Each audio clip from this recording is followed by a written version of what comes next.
Element for the Falcons may be missing tonight. Yeah, Roosevelt Benjamin with a quadricep injury. A key element, Gary, but not the only element. Central is loaded as far as athletic ability.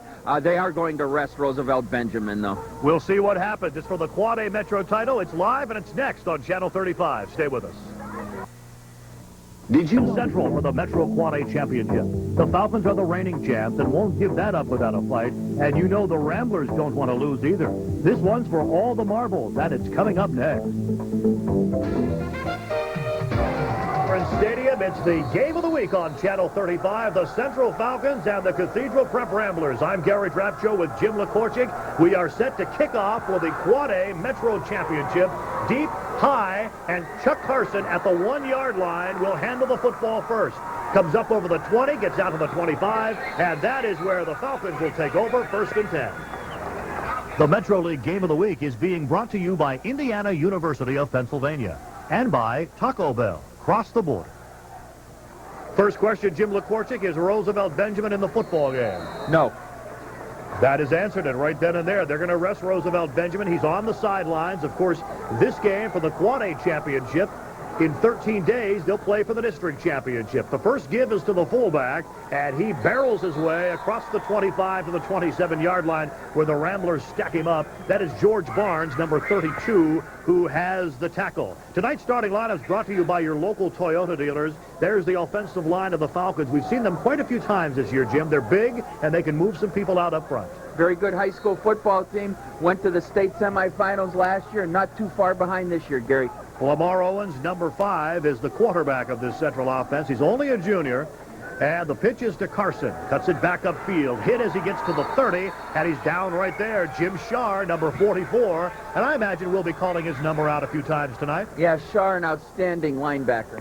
Yes, Carson is the running back. Roosevelt Benjamin did not start. He's got a bruised thigh muscle in his right thigh, trying to loosen it up on the sidelines. He did not participate so far in this first offensive series for the Falcons. Gary, last year against the sweep against McDowell, the prep defense very aggressive, making penetration. This time it kind of looks like they were reading the sweep by Carson and not wanting to give up the big play. Not quite as aggressive.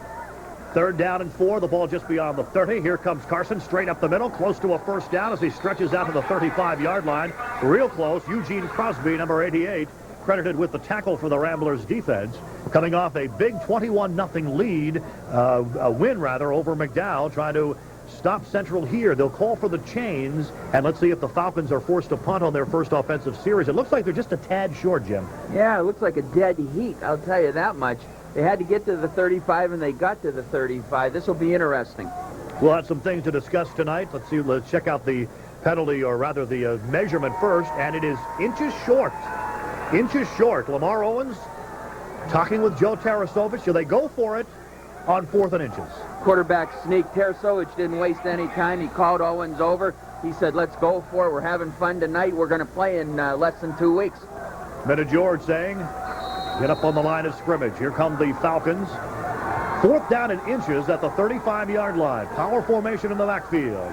They give it. No, Owens keeps it himself, has the first down. Lamar Owens faked it to George Barnes, the fullback, and then took it upfield himself for a first down at the 36. Mark Wells came up to make the tackle for prep. Very aggressive call by Joe Tarasovich. I like that. First possession, own 35. They go with the quarterback. You'll see him fake it to Barnes in the prep defense. Just enough running room for Owens. Wow, if somebody breaks through that line of scrimmage, Owens is tackled for a 3 or 4 yard loss, but he got it upfield, got the first down by a yard, and it's 1st and 10 at the 36-yard line for Central. Benjamin in there, Gary. Roosevelt Benjamin in the game. He's at the wingback position at the top of your screen. Chuck Carson has the football, and they have him wrapped up after a gain of only about a yard. Jim Shar was over there, as well as Dan Rispecki and Jody Irwin. There's the defensive line for prep, who played a whale of a game in shutting out McDowell last week. Yeah, they controlled the line of scrimmage. That time, Rispecki just stood up the blocker, fought the blocker off, and made it. It was a one-on-one play by Rispecki. Ramblers, of course, switching to their black helmets, to the surprise of everyone when they entered the field last week in their arch-rival game with McDowell. They have kept those black helmets here. as they are facing Central tonight. Second down and 9, 37-yard line. Option play by Owens. Pitches it back to Benjamin. They've got Benjamin. They stop Benjamin for no gain. Ed Serafini stringing the play out, makes the tackle. Number 7, Justin Lustig, also in on the stop as well. He's one of the fine defensive secondary men for the Ramblers. This defense really played well last week, Gary, and a pretty good start this week, controlling the sweep by Central. That's what they have to do. Central's going to have to hit the short pass. Benjamin playing with a tender right leg, a quadricep muscle, which is, I guess, is the front thigh muscle, is hurting him. It is tender, and of course they have 13 days off following this game tonight before the district championships. Owens to throw, flips it out to Barnes, a huge loss on the play. Barnes is tackled in the backfield. Dan Respecki, number 31, with a huge play on the stop back at the 23-yard line. That's just good fundamental football by Respecki. His job was the screen man. He had him all the way. Another outstanding play by Respecki. So that sets up fourth down, about 20, and punting time for the Central Falcons. Justin Lustig back in single formation. The punt is blocked. Krupp has blocked the punt. It is down at the 5. It is taken into the end zone by Jody Irwin for a touchdown. Jody Irwin takes it in for a touchdown. I think Mark Wells is the man who blocked it for Cathedral Prep. What a huge break for the Ramblers early, Jim. I don't know if it was a break here. I've never seen so many people come in free. I thought it was a screen pass. Jody Irwin tipped it into his hands and scored the touchdown. There's the block, and watch Irwin all by himself. 5 players there for Prep, Gary, had a shot at it. They came in untouched. Extra point attempt coming up for the Ramblers. It's up. It's good. No, it's no good. No good. 6-0. The Ramblers with the lead. You know what I want? A 95 Toyota Camry. Can't make it happen. Answering with a blocked punt for a touchdown at the 7:57 mark of the first quarter. And a booming kick with the wind goes out of the end zone. And it will be 1st and 10 at the 20-yard line for Central. That'll cut back on the run back. I'll tell you, Mursky just killed that ball. There's a wicked wind, by the way, blowing to the north from right to left on the television screen. And there's Jody Irwin, number 25, the small but quick nose tackle of the Ramblers, who was able to pick up the block punt and run it into the end zone for the first touchdown of the game. So now all of a sudden Central's back on offense. They picked up an initial first down on their first series, then were forced to punt. That's when the punt was blocked, and Prep ran it in for 6. Lamar Owens, the quarterback, turns and hands the ball to George Barnes, scrambling through the left side, gets 4 out to the 24-yard line, and a 2nd down and 6 coming up. Not the offense we're used to seeing from Joe Tarasovich. I don't know if it's A, Roosevelt Barnes, B, they play again in 13 days, or C, he's waiting until he has the win, but straight ahead running, Gary. That's all we've seen so far. The few times they've tried to get to the outside, the Ramblers defense has been able to pursue, especially number 44, Jim Shar, in the middle of your screen. And Minna George hoping to use this game as not only to capture the Quad A Metro Championship back to Cathedral Prep, but as a momentum builder into the playoffs. Straight ahead give, close to a first down as George Barnes, and Jim Shar is there making the tackle. But it is close to a first down at the 30-yard line. Number 32, George Barnes, a 6'2", 210-pound senior. And yeah, very unusual when you got the fullback running twice in a row on this Central offense. George Barnes twice in a row caught a screen pass. Yeah, that's a month's work for the Central fullback. It is 6-0 Ramblers. In case you've just joined us, they forced Central to punt on their first possession. Mark Wells blocked the punt. Jody Irwin picked it up at the 3-yard line and ran it in for the touchdown. They missed the extra point. Here's Carson, the tailback, straight ahead. Kind of eases his way forward to the 32-yard line for a gain of 2. And from there, Central with a 2nd down and 8. After the game, join us for Flagship 1330's Roadhouse Wrap-Up Show. We'll be talking live about tonight's game. Veterans Stadium, where these two teams will meet for the District 10 Quad A Championship on November the 11th. Here, we'll be talking to Gus Picardo at halftime about why only 2 Quad A teams were invited to the district playoffs this year. Why only 2 accepted? Pitch back to Carson, trying to turn the corner. Here comes the Prep pursuit. They've got him at the 35-yard line. Another gain of 2. Dan Respecki playing a great game defensively so far for Minna George on the defensive side of the ball. Makes the stop. Jason Larson, number 34, also in on the tackle. We'll call it third down and about 5. The ball is just short of the central 35-yard line. And if you just tuned in, right, Gary, Roosevelt Benjamin on the sideline is trying to stretch out that right thigh muscle. It just looks like it's tight and it's bothering him. That is Chucky Carson now probably expected to pick up a lot of the load offensively, but Benjamin is out. Here's an inside handoff to Randy Carson looking for a seam. Jim Sharp bounces him down at the 39. It's short of the first down by 2 yards. A little inside reverse to Randy Carson and a great tackle by Jim Sharp. Gary, this is going to be an interesting call. Looks like Joe Tarasovich on 4th and 2 on his own 39 down 6-0. May want to go for it, and he's sending Benjamin in. Here comes Roosevelt Benjamin. They made a 4th and inches on their first series and then later forced a punt, and that punt was blocked and taken in for a touchdown. Now they are 4th and 2 at their 39 and have the offensive scheme in there again. Lamar Owens coming up to the line of scrimmage. Power I formation. Benjamin is in the backfield. They give it to Carson straight ahead, and the Ramblers have stacked him up. They will not make it. Cathedral Prep will take over at the 39-yard line of Central, 1st and 10, and we'll be right back with Prep up 6-0. Bat here at Veterans Stadium. They snuck a play on us when we were gone. Bernie Hesley picking up a yard to the 38-yard line. 2nd down and 9 from there. First time Prep has had the ball offensively. They lead 6-0. And they give it to Jim Sharp, barreling his way through the middle, inside the 35 to the 31-yard line. He'll be close to a first down. Bashan Stewart making the stop. It'll set up 3rd and 2 for the Ramblers. Joe Tarasovich, a Central coach, playing this game as if it's a fun game, Gary. I'll tell you, if this is Thursday, November 10th on 4th and 2 on your own 39, you don't see him go for it. You do not go for it. It surprises me, too, Jim. I thought for sure they would try to use this as a little momentum builder, especially after losing last week. Here is an inside handoff. Straight up the middle goes quarterback Justin Isbicki, and he's got a first down all the way to the 10-yard line. Lamar Owens makes the stop. Quarterback sneak Justin Isbicki, and a first down. He nearly broke it, Jim. Take a look at it again. Boy, I'll tell you, Gary, that's just good blocking. He followed his center. He followed number 53. Joe Ferrara, his guard, right up the middle, and Ferrara cleared the way. Isbicki, Gary, just getting better and better. Absolutely. Leading this offense, throwing the ball, handling it. Jimmy Sharp gets the handoff, creeps his way inside the 10, gets to the 9. A 2 troop comes up to make the tackle on the play. Mike Porter is also over there. It will be 2nd down and about 8 at the 10-yard line. They can pick up another first down, as you see in the left-hand corner of your screen. About the 1.5-yard marker is where they can get another first down. And the Falcons playing run all the way. They're going to have to open them up a little. Hesley on the sweep should not be there. Here's Hesley coming right at you. Gets to the 7-yard line. It'll set up 3rd down and about 5 from there. Mike Porter with the stop on the play. Here's your offensive line, brought to you by your Toyota dealers. Ferrari laying the good block that broke Isbicki for about a 20-yard gain. Aaron Phillips, another big offensive lineman, as well as Sean Custom. And I'm sorry, Gary, good call getting Mursky in there on that video, because he may be trying a field goal in a minute. 3rd down, 5, 6-yard line. Pitch to Hesley. Cuts it back, hit at the 5, won't get the first down. They gang tackle him there. And let's see if Minna George elects to go for the touchdown or the field goal.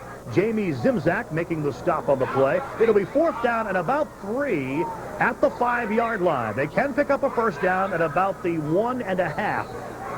And it looks like Jake Mursky and the field goal team is coming on the field with 2:10 to play here in the first quarter. It is a 6-0 lead in favor of the Ramblers. In case you just joined us, Central forced a punt on their first offensive series. Mark Wells with the block. Jody Irwin took the block kick into the end zone for a touchdown. And here's Mursky to attempt a 22-yard field goal from the 12-yard line. Snap is good, the hold is good, and the kick is good. It is 9-0 in favor of the Ramblers. We'll be right back. I'm going to tell you exactly what I'm going to do as governor. On day 1, we're going to call a special session of the legislature to deal with the issue of crime, to make sure our neighborhoods are safer. We're going to cut those job-killing taxes that have made Pennsylvania almost dead last in new job creation. We're going to give you back the power and the opportunity to make decisions in your life, to deal with escalating property taxes. We have a responsibility to put Pennsylvania on the move, to make Pennsylvania #1. I want to be your governor. Edinburgh University of Pennsylvania, a state system of higher education, a university offering a quality education at an affordable cost. A minute 47 to play in the first quarter, and Prep has had the better of it so far, Jim. Yeah, Gary, I tell you, if you watch Minute George on the Prep sidelines, this game's important to him. He's in the kicker's face, the runner's face, the defender's face. Jake Mursky with the long kickoff. Roosevelt Benjamin in the game, has it at the 3. Here he comes up from the 10, the 15, the 20, breaks to the 25, tries to get to the outside. They hit him, and he goes down to the 27-yard line. The Falcons with the football when we come back. When Washington bureaucrats threatened hundreds of jobs at International Paper, workers in Erie wrote their Congressman Tom Ridge for help. Tom never came for the Falcons, Jim, and it looks like Joe Tarasovich is going to go with him at least for a while. At the tailback position, too, Gary, they got to get something going. And Benjamin has the football, crosses the 30, gets to about the 32. That's a good gain of 5 yards on the play. And it will be 2nd down and 5. But you need Roosevelt Benjamin. You can sense when Benjamin didn't start the game, this Central team was very flat. Yeah, they really were, Gary, and they need a spark, and I think Tarasovich is going to look for a play from Benjamin to give it to him. A block punt taken in for a touchdown resulted in Prep's first 6 points. They missed the extra point. Mursky then kicked a 22-yard field goal to make it 9-0. Here comes Benjamin, barreling ahead, gets across the 35 to the 36. He'll be about 1.5 yards short of a first down, setting up another 3rd down play for the Falcons. Kind of equate Benjamin with the big play, a sweep, a pass, something like that, but the last 2 times over tackle, putting his head down, using good blocking to pick up about 8.5 yards on those 2 carries. Lamar Owens, number 5, making his way back to the central huddle. After talking with Joe Tarasovich, Prep with a big stop on the last Central series on 4th and 2. That eventually set up the Mursky field goal that has them up 9-0. Give is to Carson. Carson running over the right side, has a first down as he falls forward close to the 39-yard line. Eugene Crosby making the stop on the play. And 15 seconds to play here in the first quarter, with a 9-0 lead in favor of the Ramblers. And I'm sure into the wind, Joe Tarasovich not real anxious to get this play off. And that could be the final play. They've started the clock. It's under 10 seconds. I think Central will wait for the second quarter to begin before they've got another playoff from scrimmage. They come up to the line of scrimmage, down to 2, down to 1. That's the end of the first quarter. 9-0 Ramblers when we come back.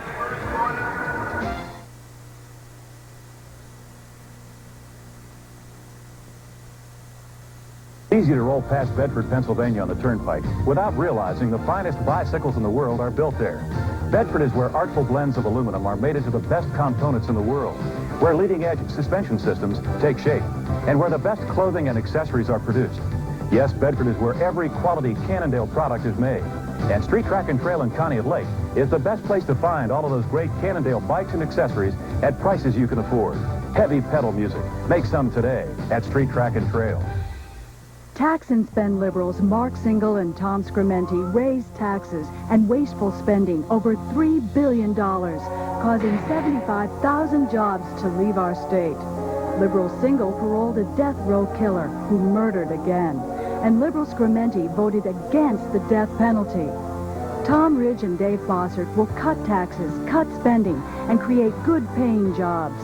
And they'll be as tough on murderers as the murderers are on us.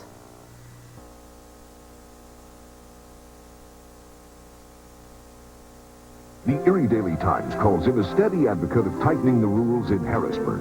Tom Scrimenti introduced a bill to repeal the pay raise for legislators. Instead of taking his pay raise, Scrimenti gave more than $36,000 to local groups who needed the help. Scrimenti successfully fought to cut perks and to slash spending.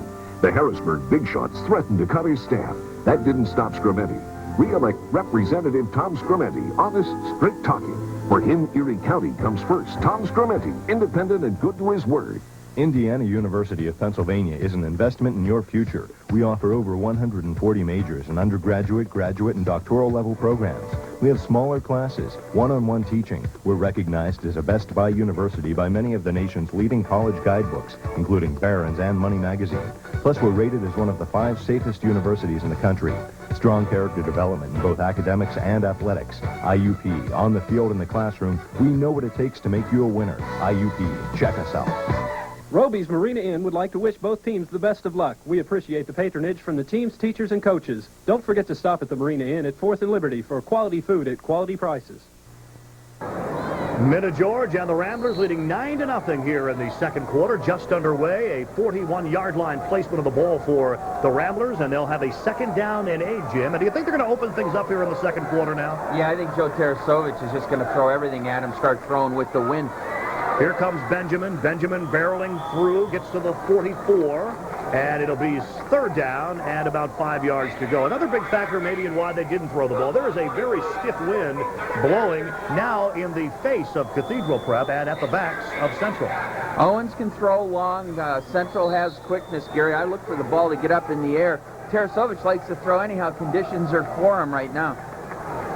You see the ball just short of the 45-yard line, setting up third down and 5. That is Bashan Stewart at the top of your screen. High formation in the backfield. They give it to Benjamin. Benjamin turns it back upfield, forcing forward, close to a first down. He's going to come up a little bit short at the 48-yard line. Had to get just beyond the 49 for a first down. Dan Respecki, about 3 or 4 times we've called his name as to making the tackle for the Ramblers. And it looks like perhaps another fourth down situation for Central. They had made one, and they missed one the last time, which led to a Mirsky field goal for Cathedral Prep. Yeah, fourth and about a half a yard, Gary. Just underway here in the second quarter, and a 9-0 lead for the Ramblers. This is for the Quad A Metro Championship. Prep obviously does not want to have a losing season either. They come in here 4-4. Falcons are 5-3. On fourth down and 1, they give it to Benjamin. He fires himself into the pile and gets a first down close to midfield. If they give him the mark of the football at midfield, it is a first down, and you see the signal from the referee. Good hard running, Gary, and maybe Central start getting fired up now. They put together back-to-back first downs. I guess Joe Tarasovich is in 4-down territory no matter where he's at tonight.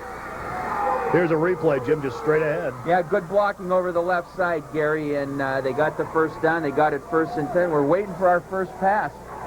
Yeah, I really think that Central came out a bit flat once they realized that Roosevelt Benjamin would not start in the game. And I'm sure they waited until just before the game to make that decision. You see George Barnes hit by Jim Shar, and we heard the leather crack all the way up here. Lost a yard back to the 49-yard line. I always found that it's a good idea if a team has an outstanding linebacker that probably you should block them. Just to show you the kind of game that Jim Shar has after the McDowell game, when we interviewed him on our post-game show, tried to shake his hands. He couldn't shake his hands. Both of his hands were so sore from simply making tackles and handling the football.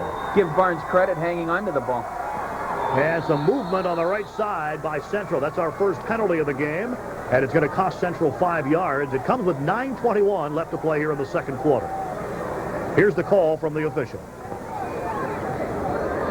Dead ball foul. Illegal procedure on the offense. Still second down.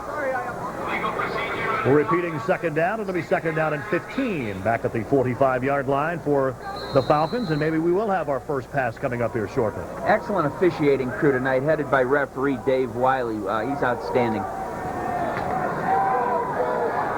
Second down, 15. Owens turns, looks to throw, broken play, going to run it himself, gets back to midfield, bulls forward into Prep territory at the 48-yard line. Justin Isbicki, Craig Kuzliza making the double-team tackle on Lamar Owens. I think he was trying to get the ball to Benjamin, and something happened that went awry, and Owens took it himself. It looked like Benjamin said, yeah, I really don't think I'm in the mood right now. I think maybe, but Benjamin did throw a good block, and they picked up about 5 or 6 yards on Owens' heads-up play. There's Lamar Owens, only a junior, so he'll be back next year for Joe Tarasovich. And like we've seen Isbicki develop as a quarterback for Prep, so has Lamar Owens for the Central Falcons. Threw 2 touchdown passes in the win over McDowell a couple of weeks ago. Third down and 8 at the 48-yard line. Owens back to throw. Under some pressure. Decides to run. Has Jim Shar barreling down on him, and they got him. Number 34, Jason Larson, also in on the stop. The loss is back to the 49-yard line of Central. It'll set up fourth down and 11, and the Falcons won't go for this fourth down. No, Tarasovich said, punting unit, wake up, let's go.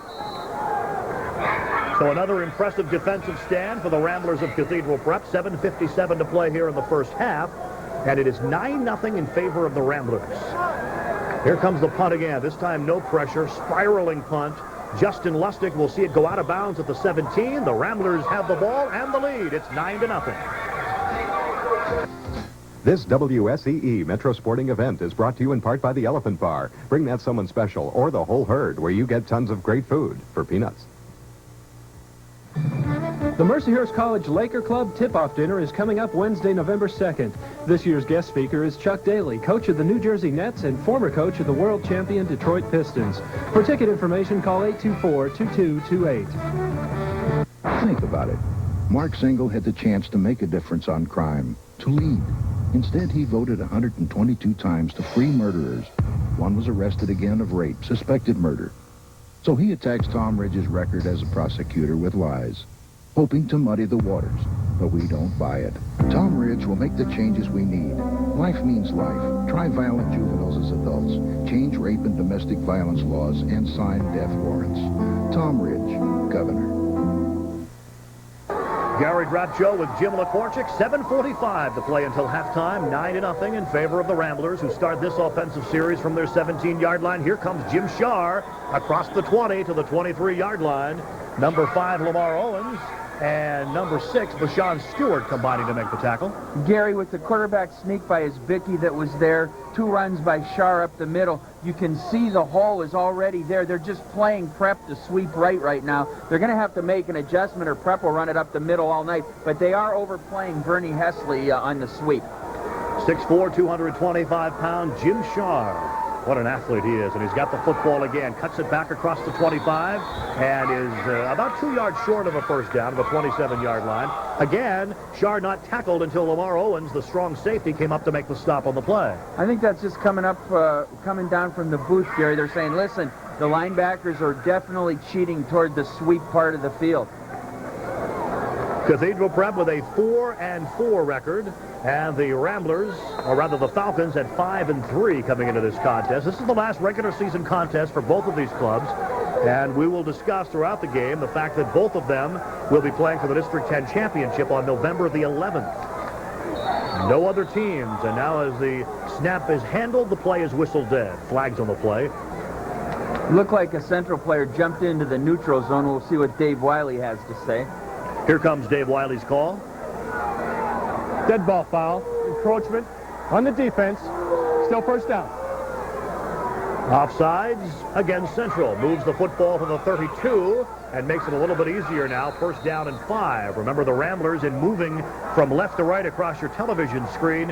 Also moving into a very stiff wind. I think you'll see Shar again, Gary. Here comes Hesley on the sweep. Hesley on the pitch has close to first down yardage and gets it to the 35-yard line. It'll be about a yard or 2 short, and we'll make it 2nd down and 3 from there. Again, you'll just see Hesley on Prep's bread and butter play, and that's the sweep right. And after the last possession, Minna George was in Hesley's face telling him, turn it up the field, which is easier said than done. Hesley, a nice game last week in the 21-0 win over McDowell. Here comes Shar straight ahead, close to a first down, just powering straight ahead. Classic Prep football to the 38-yard line.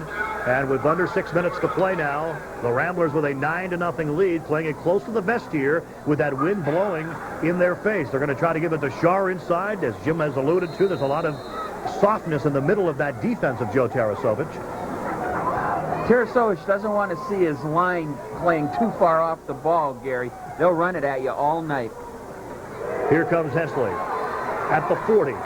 Spun down, and that was Justin Lustig in place of Hesley. Spun down as he crosses the 42. What a nice back he is to put him in there. He took one in from about 32 yards out for a touchdown last week against McDowell. Yeah, Gary, Lustig really a very, very hard runner, coming on like gangbusters. One of the leading punt returners in the area.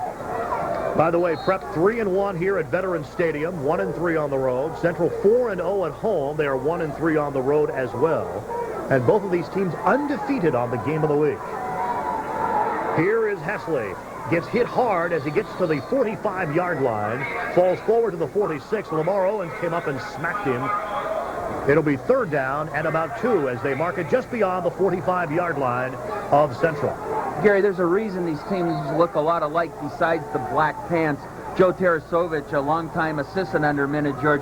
They love straight-ahead, hard-nosed football, and they love going for it on 4th down.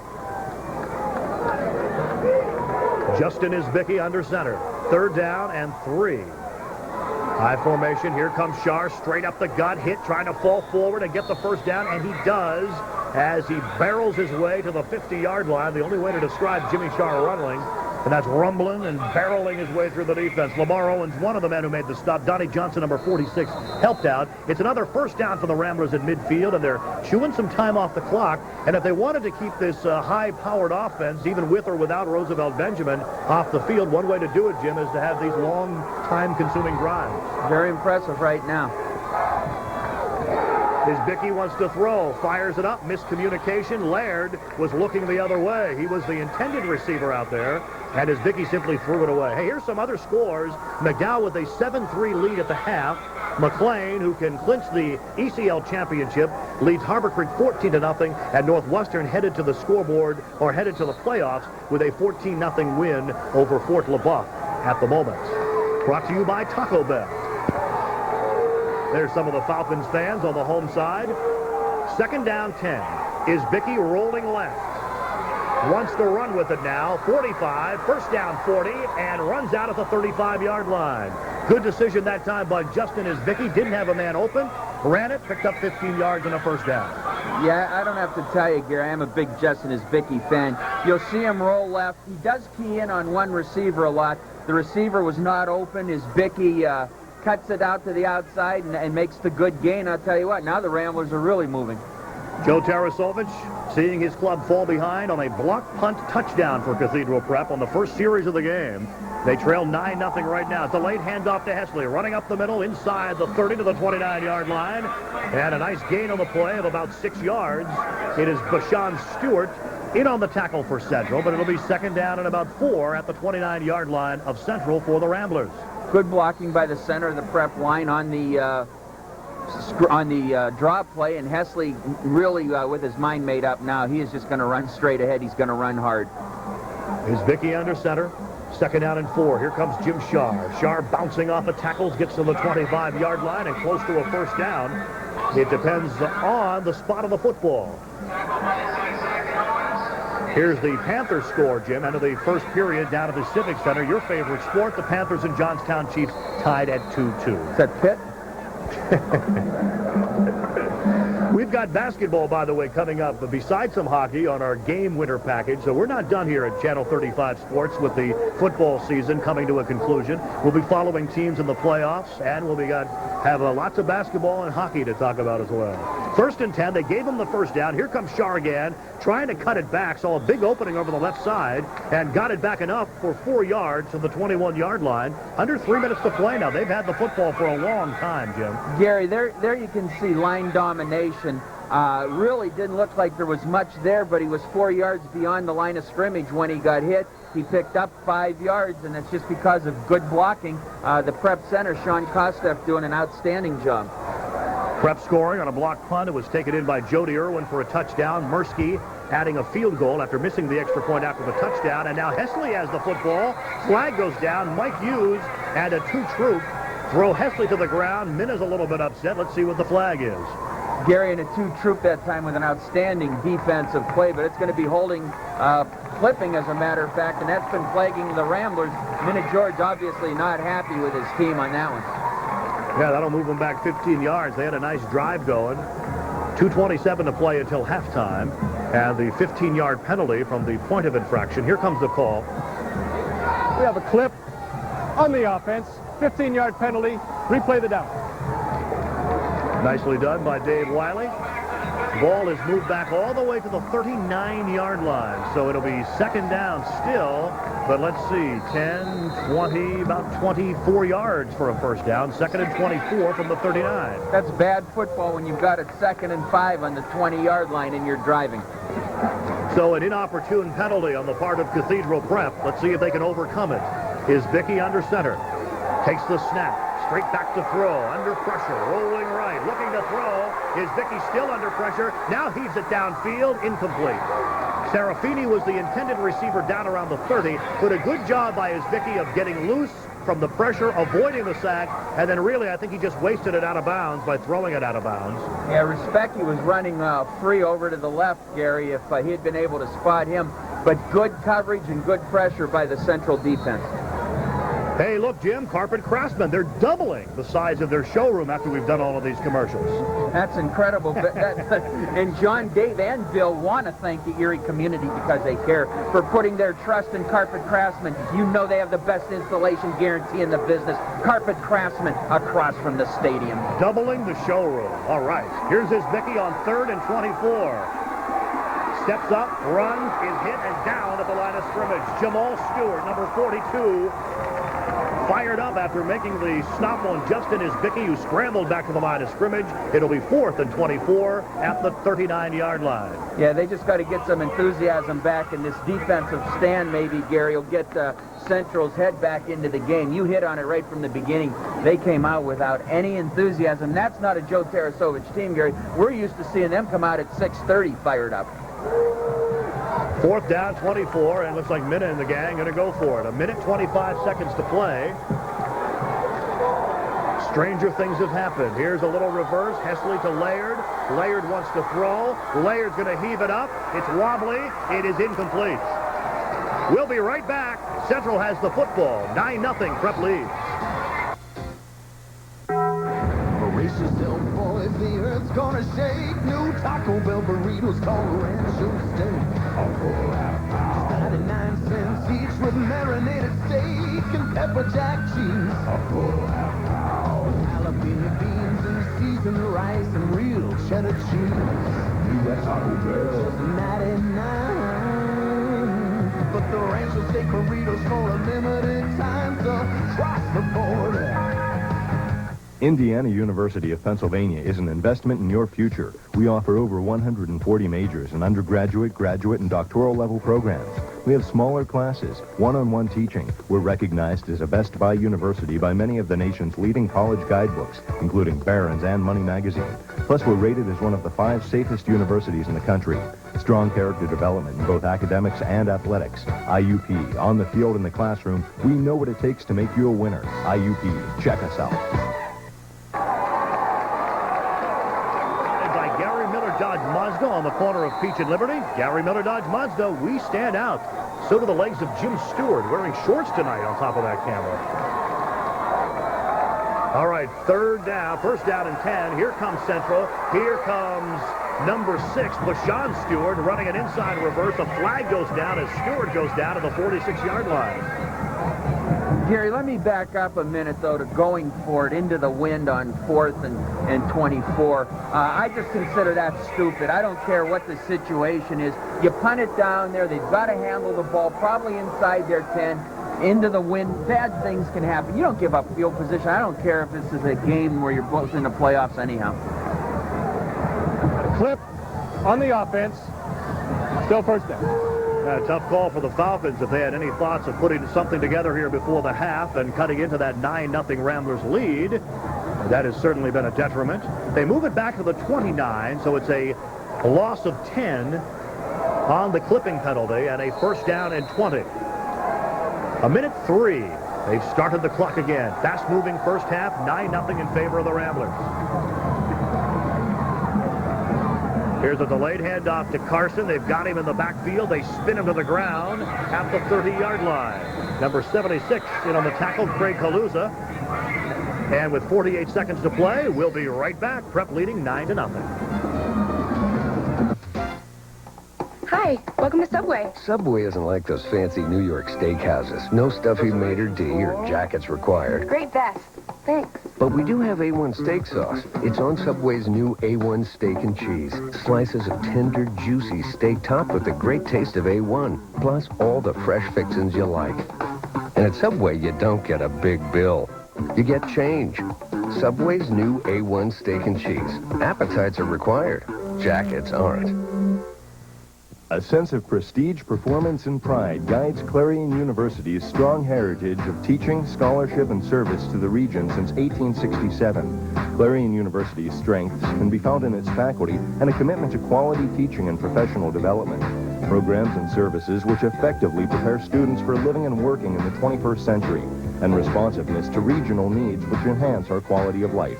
Clarion University, a reason to be proud. 1-800-672-7171.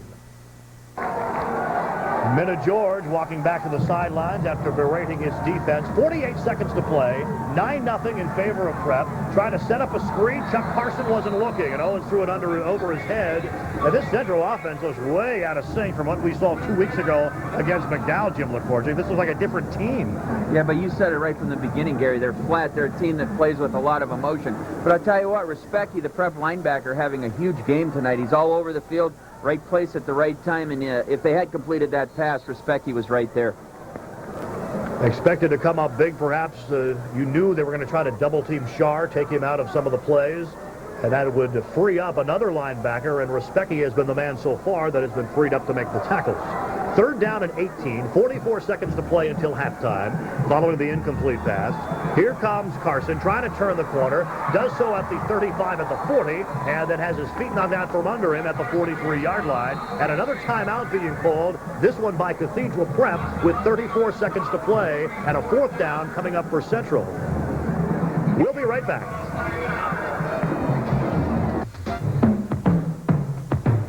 Let me tell you what's coming to pass.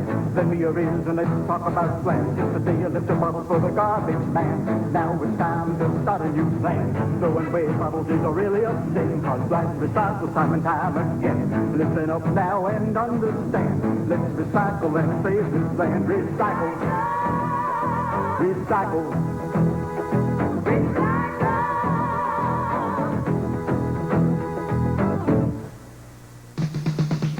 Brown Derby Roadhouse. Fun. Wow. The Brown Derby Roadhouse. It's what great steak is all about. Now at Mill Creek Mall.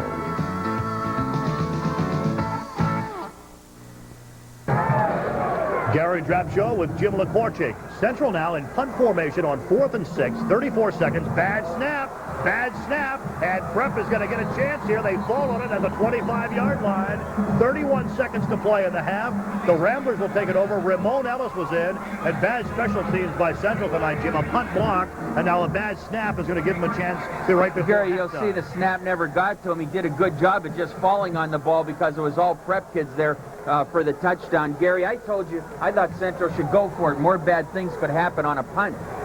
All right, 31 seconds to play. In the first half, Prep leading 9-0 is Bickey. Pump fakes. Now they got him and they drop him. A two-troop. The strong safety blitzing on the play. Dropping is Bickey back at the 33-yard line. That was a big play defensively. Yeah, that was huge, and that just about runs out the clock as Prep uses its final timeout. As Bickey goes back, looks like he was going to pump fake and pulled it back and lost control of the ball. Yes, he did. I think they called that a fumble, and he fell on it at the 33-yard line. So with 15 seconds to play until halftime, we have a 9-0 lead in favor of the Ramblers. In case you're just joining us, Central got the opening kickoff, couldn't move the football after getting an initial first down, had the punt blocked. It was blocked by Mark Wells. Jody Irwin picked it up at the 3-yard line and ran it in for a touchdown. And then Prep was forced to stop Central on a 4th and 1 at the 39-yard line. Prep successfully did so, took the ball downfield, couldn't punch it in, but Mursky kicked the 22-yard field goal for the 9-0 lead. They missed the extra point following the touchdown. Interesting game, Gary. I don't think we're seeing too much offense. We weren't expecting a lot of razzle-dazzle anyhow, but it has been very basic. Is Bickey back to throw? 2nd down, 17. He's one up for the sidelines. Has a man. Did he catch it? No. They say he went out of bounds. Tom Laird made a nice effort on the play. Donnie Johnson, number 46, was defending for Central, but a nice effort by Tom Laird. Great effort at 6'3", 195. He's a good-looking prospect, Gary. I was going to say he's gradually improved as a receiver. Another big part of Cathedral Prep becoming more of a passing team than they have in the past. Good call by the official right on top of the play. They have the talent. They got his Bickey, Feniger, Laird. They got good running backs. 9 seconds left until halftime. 3rd down, 17. Is Bickey down the middle of the field? Incomplete. Overthrew everybody. Chris Moss reached up and got a hand on it, and 3 seconds left as the incomplete pass stops the clock, so you just heave one up to the end zone again on 4th and 17. It's great to see Chris Moss in action. I'll tell you, sophomore last year, was having a sensational year, hurt his injury, or injured his knee in the prep game and has bounced back. He is a fine, fine football player. Final play of the first half. We think so. 3 seconds left and a 9-0 lead for Cathedral Prep. Vicky takes the snap, again drops straight back, again looks for the end zone, heaves it up deep. People are there. Who's got it? Oh, it's in and out of the hands of Tom Laird. And is there a flag on the play? There is a flag in the end zone. Wait a minute, this half is not over yet. Don't discount offensive interference because Laird sure came out clean. There were 2 central defenders around Laird. Laird got his hands on the football, couldn't hold it, and the flag was thrown. And it looks like Jamie Zimsack says it's on us, and it is on Central. That should take it down to the 18-yard line. Into the wind, it'd be a 35-yard field goal. I don't see it happen. Yeah, they just ran into Laird, but I'll tell you, Laird had a real shot at it. Johnson and Moss were the 2 defenders back there for Central. So they'll mark it at the, let's see, the 20. Now let's see where they mark the football. They're still walking around with it. Should go down to the 18-yard line, Gary, and then 17 on the field goal attempt, be a 35-yard field goal attempt. Into the wind, too. We have pass interference on the defense. At the end of the quarter, we'll have 1 untimed down. It is placed down at the 19. No time left on the clock, but you cannot end a half on a defensive penalty, so Mirsky will get a chance to boot a field goal from the 26, 36-yard attempt. And now a flag is thrown before the snap of the football. Is this going to move it 5 yards farther downfield? That would be a huge mistake on the part of Central that have not had their heads in this football game. No, this is not the Central effort you expect. Gary, they just lined up in the neutral zone. I'll tell you what, Mirsky has the leg to make this field goal. I'll tell you, I'm going to predict it right now, Gary. I'm saying good if he gets it off. If he misses it, you buy me a Coke at halftime. I'll say if he gets it off, it'll be good, and I'll buy you a Coke anyhow, because that's the kind of guy I am. Oh, I'll tell you, Jim LaCourge, I can't believe it. 21, 31-yard attempt, snap, kick, it's up, and it is no good. He had the distance, Jim LaCourge. He just kind of pulled it wide right, and so the half ends with a 9-0 lead in favor of the Ramblers. You're right, he had the distance, he just couldn't put it through the uprights. Great hold by Owen George on the high snap to get it down. The timing was a bit off, but wide left. We are ready for our halftime activities. The Central fans are booing the referees as they come off the field, and Joe Tarasovich had a few words to say as well. 9-0 Ramblers at halftime. We'll be right back in just a moment. If you think that Dan Rostenkowski got a free ride from the taxpayers, take a look at Bill Levins. When he worked for the agency that policed government spending, Bill Levins wasted thousands of taxpayer dollars on lavish hotels, pay-per-view hotel room movies. He even charged the taxpayers to ship his luxury foreign car and a grandfather clock from Germany to Washington, and you paid the bill. Take a good look at Bill Levins' record, and you'll see another politician who can't wait to waste your money. Let me show you a few reasons why I chose Cathedral Prep.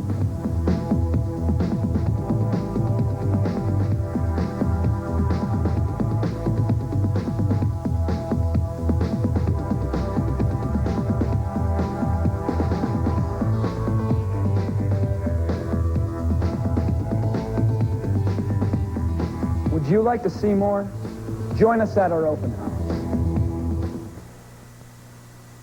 The halftime festivities are brought to you by Giant Eagle. It takes a giant to make life simple. Once again here at halftime featuring Cathedral Prep, and with us from Prep, Joe Viola. Joe, tell us something about the Prep program. Well, first thing that comes to mind when I think of Prep is an environment conducive to learning. First, a great place to excel academically and socially, and of course, there's great athletics at Prep, as long as various clubs. You bet. Father Jim Bird is with us as well to tell us a little bit about Prep's open house coming up. Yeah, our open house is scheduled for Sunday, November 13th. And it's really a great opportunity for students in 6th, 7th, and 8th grade to come and see Prep and see what it's all about. And to see the students, to tour the facility, and see the programs that we have to offer. It's fantastic. Thank you very much, gentlemen. Here's more on the open house at Cathedral Prep. Let me show you a few reasons why I chose Cathedral Prep.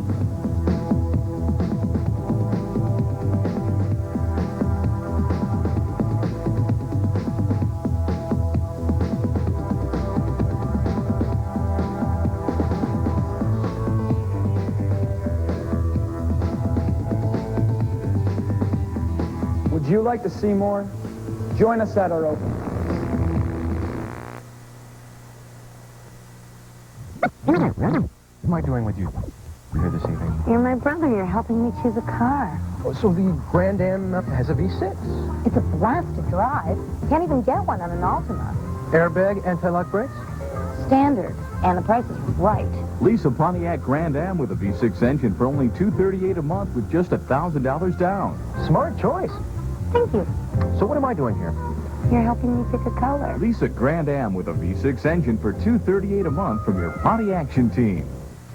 The Central High Bandoleros are proud to present the Lakeshore Marching Band Association Finals Competition, Saturday, October 29th at Erie's Veterans Memorial Stadium. Watch the stars come out with marching bands in competition from Pennsylvania, Ohio, and New York. It's exciting and fun as students promote music education and marching band activity, all while competing for the LMBA Championship Awards. So don't miss this exhilarating competition in Erie's Veterans Memorial Stadium, October 29th. Proudly presented by the Central High Bandoleros. Sometimes I'm the voice of the patient. I love coaching the moms and dads. I want the patients to have the best. Everyone knows their part. We prepare over 100 special diets. We're always here. It's fascinating. Hello, Douglas. To see the beautiful and magnificent power that one caring person can have over another. That's the first step in the healing process.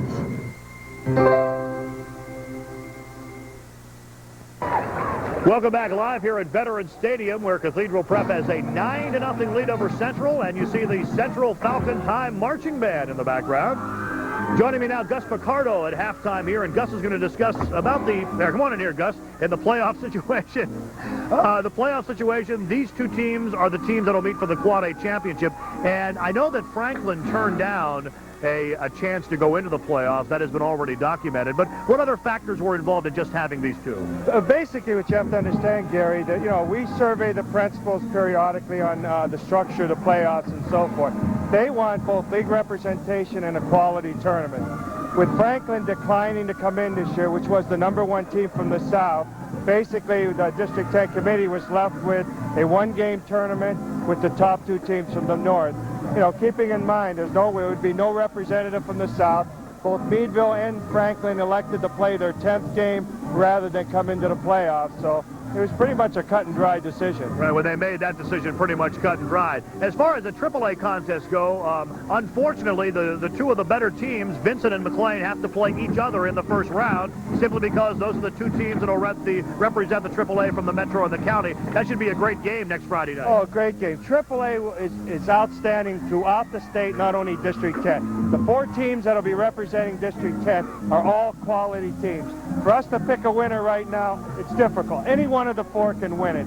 It's that outstanding this year. Yeah, what are our chances, Gus, of maybe getting a Western Final, a Western semifinal game up here at Veterans Stadium? I know when Vincent won the state championship, they played Lock Haven here at the stadium on a Saturday afternoon, and there were some other Punxsutawney came up here to play prep that year as well. What are the chances of that happening this year? I think the chances are great at getting inter-district games. Now, we're talking the first 2 rounds. If there's an Erie team or General McLean or Erie County team, I think it'll be a good chance of getting it. A Western Final, they try to go somewhere more south than unless we get artificial turf. And that could come soon. Gus, thank you very much for joining us, and thanks for all your help this year on our Game of the Week. It is 9-0 in favor of the Ramblers. We'll be right back. Narissa Shugars is here with the news headlines, and she has them next as our Game of the Week continues. In 1988, H. Jack Langer performed an operation no one thought could be done. It's electric! Today, if you want a job done well and you can always reach him, maybe you should hire H. Jack Langer, the doctor of plumbing, heating, and air conditioning.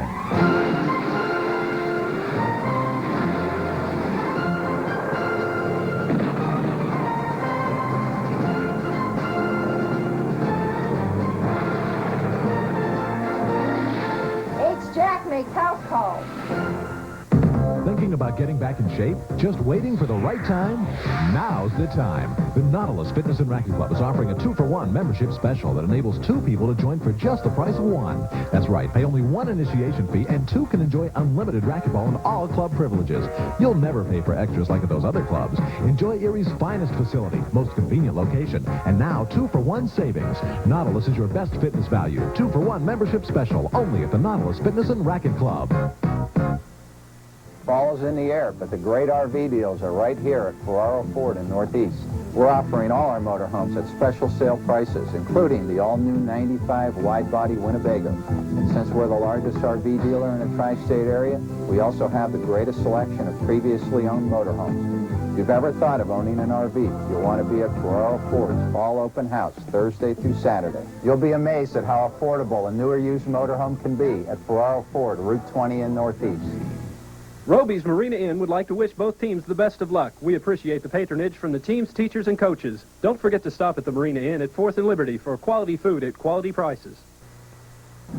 Good evening, I'm Narissa Sugars. It's halftime here at Veterans Stadium. Here's some of the stories we're working on for you tonight on the Night Beat at 11 o'clock. How would you like to have been riding in this van? We'll tell you how it ended up on an Erie street this way and what happened to the people inside. Also, we'll hear what Ollie North has to say after a former First Lady called him a liar.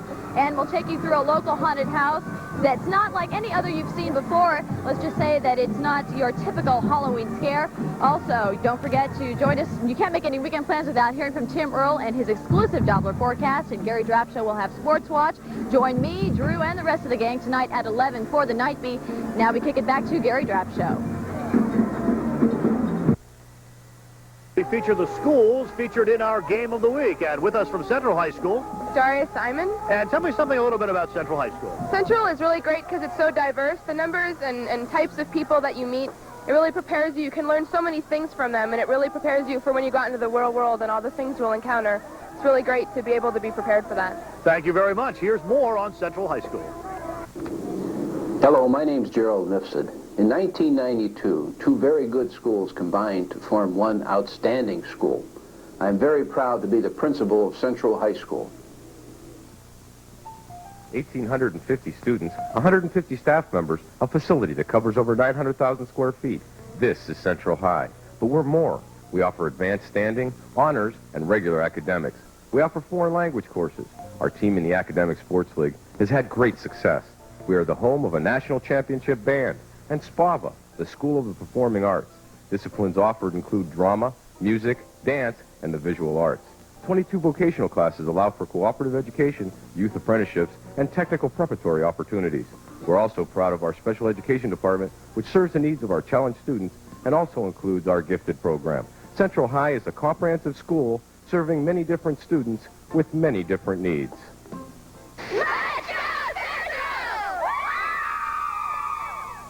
The halftime festivities are brought to you by Giant Eagle. It takes a giant to make life simple. Welcome back here at Veterans Stadium. Prep leading 9-0. Principal Jerry Mifsud of the Central High Falcons is with us. Nice game so far, Jerry. I know Central seemed a little bit flat, right? Oh, I think they were a little flat, and Prep came out real strong, and they had a good block there, which sort of dictated the tempo of the game. But I think Central has dug in, and we're looking for a great second half. Yeah, it's a different team without Roosevelt Benjamin playing a full-time role. Let me ask you about a fundraiser coming up a week from this Sunday for Joe Tarasovic's young daughter. Well, that's for Ellen Tarasovich, as many people might know or might not know, and that'll be on November 6th, which is a Sunday from 12 to 5. Tickets are $4. We have a tremendous commitment from the community. The team will be there serving, and Joe will be there with his family, and we're looking for a great day for Ellen Tarasovich. All right, Jerry, thanks for joining us at halftime. Good luck in the second half. And thank you very much. All right, Jerry Mifsud of Central High, the principal. Thank you for joining us here at halftime. We've got a big second half of football coming up. Here come the Falcons. They trail 9-0. We'll try to get back into it when we return in just a moment.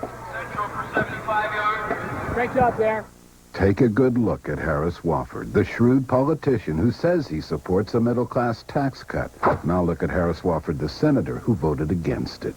This is Wofford, the candidate, who promised us health care. Wofford, the senator, delivered nothing, but tried to take away our choice of doctors. Candidate Wofford was concerned about seniors, while Senator Wofford voted to cut Medicare and raise taxes on Social Security. Join the fight for someone who keeps his promises. Santorum for Senate. Known throughout the world as a premier Franciscan institute, it's St. Bonaventure University. Money Magazine has ranked St. Bonaventure second in New York State among private schools and as a top college buy for the past 3 years. At St. Bonaventure, we challenge your mind and prepare you for success in life and in a career. Come to an open house this fall on October 29th or November 12th and see the value of a St. Bonaventure education. Call 1-800-462-5050. Aw, when did eating get so complicated? You've got to worry about fiber and fat, good cholesterol and bad cholesterol. And just what is an antioxidant? When good nutrition gets tough, the smart go shopping. But only to Giant Eagle. Giant Eagle's got the Healthy Connection program to help you sort it all out. Their own nutritionist, all the latest health news, and a whole nutrition center full of great meal planning ideas. Hey, it takes a giant to make good nutrition simple. Tonight's dinner for the staff and crew was provided by Subway. Subs and salads made by sandwich artists right before your eyes. Subway, 16 locations in northwestern Pennsylvania. For a complete in-depth analysis of tonight's game and all the hot sporting action around the region and the nation, read the Saturday Weekender, home delivered. The Weekender is all you need to keep up with the times. Good evening. Welcome back to the Erie Stadium. I'm Jim Lekorchik. It's halftime. Prep leading Central 9-0. Your first half stats, each team with 4 first downs. Central 83 yards rushing, minus 14 passing, 61 yards. Prep 75 rushing, no passing for a total of 83. I know better than that. They have 75 total yards, or they have 8 passing. Turnovers, none. Time of possession, 13-24 for Central, 10-36 for Prep. We expected a very close to the vest first half. These two teams are playing again Thursday, November 10th, I believe. How did they add the 75 rushing yards for Prep and got 83 total yards? Jim, where did the other 7 yards come from? Do you know? Or even the other 8. I don't know. Yes. There's your rushing leaders. These stats are correct. Matt Pierce could go over 1,000 yards tonight against Altoona. We'll update that on Sports Watch. Donnie Tatum having a big year. But look at Hesley and Shaw. Over 1,000 yards between them, close to 1,300 yards, and a good running game for Prep, which has emerged again. And the key in that, Gary, is against very strong competition. Of course, the way we add, there's no telling how many yards they may have this evening. All right, Central will kick off. They trail 9-0 in the game. A blocked punt on Central's first offensive series. It was blocked by Mark Wells of Prep, taken in by Jody Irwin. They missed the extra point. Then Isbicki, or rather check that, Mursky added a field goal, 9-0 Ramblers. Hesley will pick up. No, Jody Irwin has the football, runs up over the 35, gets to the 40-yard line on a bouncing kickoff, and the Ramblers will take over from there to start the second half. You're in good shape when your nose guard gives you a good run back, Gary. Well, he ran that touchdown in from 3 yards out of the blocked punt. He's fired up to do it again. Nobody was going to catch him. He's having a big night offensively. Return to kick for a touchdown, return to kick here to the 40. I don't know. If you would have told me that when Prep and Central play, the only touchdown we'd have was off a blocked punt, I would have told you were crazy. And I am. At the 40-yard line, it is 1st and 10 Ramblers. Here comes Jim Sharp. Big hole off the left side across the 45. Bounces out close to midfield and close to a first down. Bouncing him out, number 6. And that is Bashan Stewart, the 6', 190-pound senior. Number 54, Mike Bryan, also in on the tackle. Gary, I think that's just a little adjustment they made at the halftime. They kind of just faked the pitch, and Shar came out untouched. Good blocking by the left side of the Prep offensive line, but the hole was there. I think created more by the play itself. They will bring the sticks across the field to measure this one in front of the Central bench. Both of these teams will have 13 days off. They will play 2 weeks from yesterday, or Thursday, November the 11th, in the District 10 Quad A Championship. It is a first down as they get it by the length of the football in front of Joe Tarasovich. So from midfield, it will be 1st and 10. All right, Gary, a veteran officiating crew and an outstanding one. Dave Wiley, the referee. Lou Presta, the umpire. Dan Zocchi, the head linesman. Dave Arneman, the line judge. Bill Hale, the back judge. They have kept this ball game moving for us. A quick first half, a 9-0 lead for the Ramblers. The ball's at midfield, and Prep has the 1st and 10. Hesley hands the ball, gets the ball rather from Isbicki, and is stacked up at the 50-yard line. And 2 Troop coming up to make the tackle on the play. They're keying on Bernie Hesley, and I really think Prep either has to go to Shar, little play-action pass, throw the ball downfield, even a screen pass to Shar might be there. But Hesley is definitely the one running back Central is looking for. 2nd down just inside the 50-yard line. We'll call it 2nd down and a long 9. Isbicki with a full house backfield and some movement on the offensive line for Cathedral Prep. I think it'll cost them 5 yards. 5-yard penalty will move it back to the 45-yard line, set up 2nd down and 15. Dead ball foul. False start on the offense. Still 2nd down. 2nd down, 15 at the 45. Some of the good crowd on hand. Jerry Mifsud and I were talking. He thinks there's about 4,500 here tonight. Nice crowd. Just outside of the 45-yard line. Cathedral Prep in its own territory. 2nd and 15. Opening possession, 2nd half. Here comes Hesley, cutting it back upfield, runs into a stone wall, and that is number 22, Roosevelt Benjamin. You don't get by him too many times. That's how you diagram a tackle. That's a clinic right there. Head on, stand him up, move him back. Roosevelt Benjamin. Benjamin, in case you're just joining us, did not start in this football game. He's seen some spotty action because of a strained quad muscle that is in the front part of the thigh on his right leg. He is playing defense, but has not seen much time offensively. The loss is back to the 48-yard line. Make it 3rd down and 12. Trying to set up a screen to Shar, and they overthrow him in the flats. And it's a good thing he was overthrown because number 6 for Central was on top of the play, Bashan Stewart. And also a 2 Troop coming out there. They had that diagnosed all the way. That was open last week against McDowell, but this time Central had 2 players out there.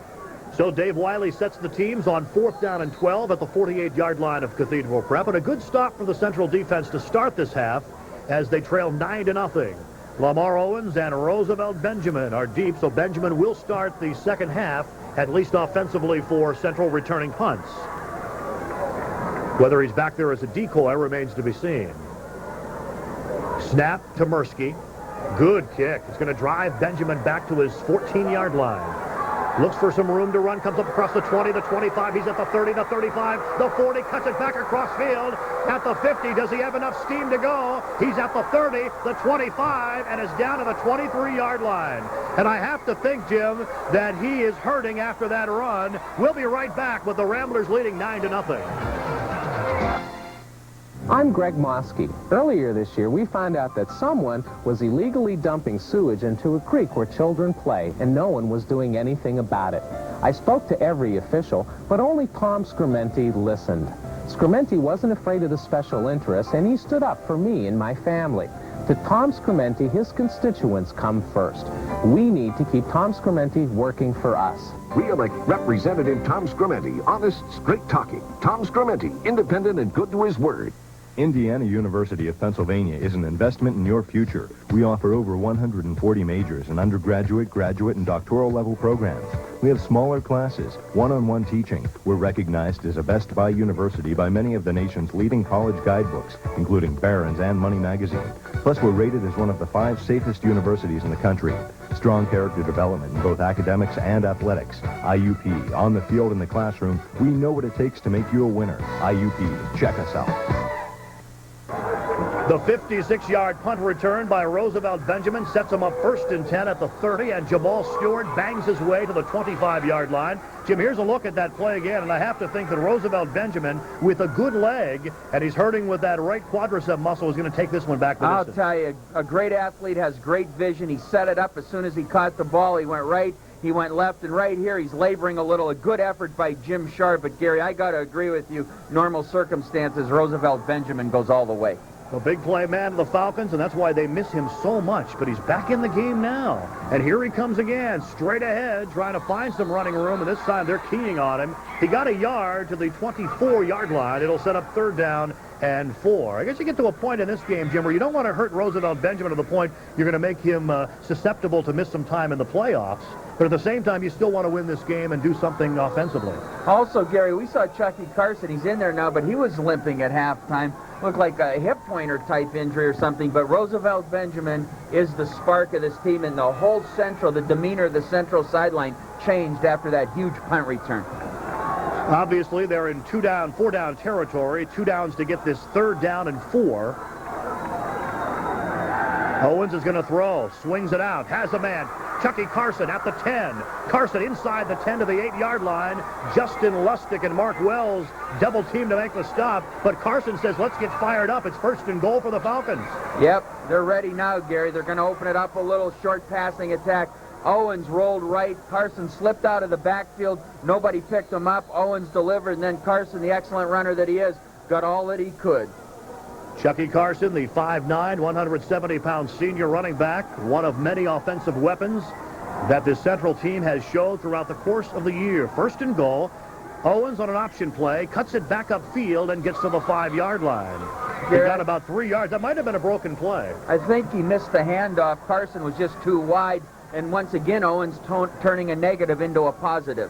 One thing Owens does, and you see it right now, he runs to the sideline after every play and talks with Joe Tarasovich personally. He's got to run 5 miles during the course of a game. He's a great cross-country runner. It is at the 5. It is 2nd down and goal for Central. Prep has the lead 9-0. 7.5 minutes to play here in the 3rd quarter. But Lamar Owens and company hoping to punch one in here and at least get it to a 3, maybe a 2, maybe even a 1-point game. Here's Owens, option play, turns it back inside, trying to get to the outside. They won't get there, and they have him and stack him up at the 2. And so it will be 3rd and goal for the Central Falcons at the Ramblers 2-yard line. Jimmy Sharr, one of the men who wouldn't let Lamar Owens get by him. Ty Owens is a strong runner, though, Gary. Yeah, we saw the first game, if you remember, Jim, against Meadville. He carried about 4 or 5 Meadville players into the end zone. Here comes Owens from his daily trip over the sidelines. He's just run 200 yards between plays, but only 3 of them counted. 3rd down and goal, 6:45 and counting. 9-0 Prep. I'd get it to Benjamin. Here comes Benjamin, turns it upfield, dives into the end zone for a Central touchdown. Roosevelt Benjamin scores from 2 yards out, and with 6:34 to play in the 3rd quarter, it is now a 9-6 game. The Ramblers lead cut to 3. Huge momentum swing, Gary. Prep had the kickoff and the ball, and the man that set it up with a long punt return, Roosevelt Benjamin, he turned it into the end zone. The Central faithful happy. That punt return 56 yards by Benjamin, setting up his own 2-yard run, and they will go for one. Joe Silvaghi will try to bring the Central Falcons to within 1 here, or check that, within 2 with the extra point. Benjamin with the hold. It is into the wind. Snap down, kick up, kick. No good. It is wide right. It's still a 3-point game. Prep with the lead when we come back. Mercyhurst Preparatory School is recognized by the United States Department of Education as a Blue Ribbon School of Excellence. Why? From 12:30 till 3.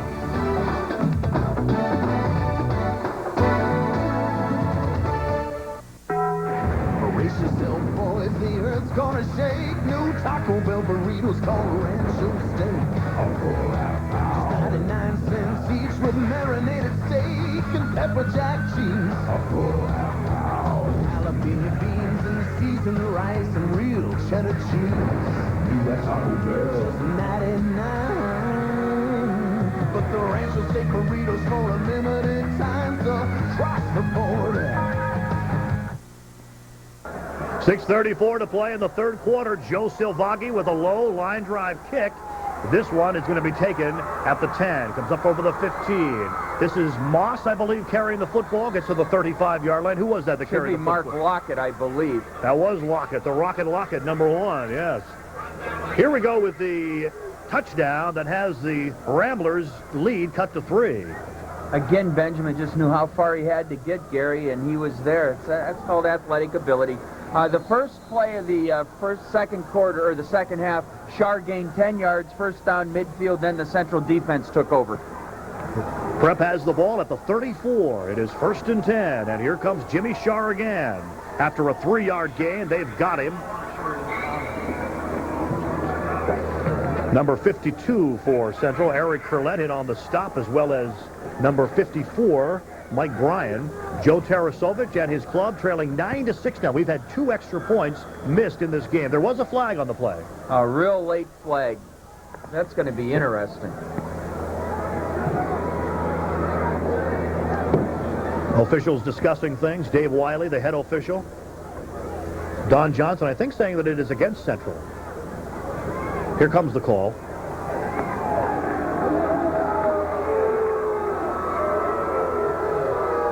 Dead ball foul, unsportsmanlike conduct on the defense.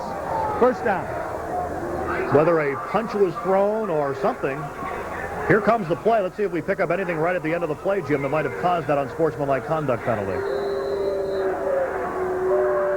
Somebody went back in the huddle. The flag was thrown when they were in the huddle, so somebody said something. Here we go. Let's keep with it here. And oh, here we go. Back to live action. Jimmy Shar running up over the 40, 35, 30, still on his feet, diving forward to the 26-yard line. Chris Moss saved a touchdown as the play that you had said to open the second half. Jim Shar right up the gut, and Shar's a little bit shaken up on the play, but it worked again. He gained a huge chunk of yards to the 27. Again, he just faked it left and took it over to the right in a gaping hole over the right side of the Prep offensive line. But Shar, who gives such a great effort offensively and defensively, definitely a little tired. 27-yard line of Central now. Cathedral Prep 1st and 10. Here comes Hesley. Turns it upfield at the 25. His ankle tackled and falls forward to the 20-yard line by Bashan Stewart.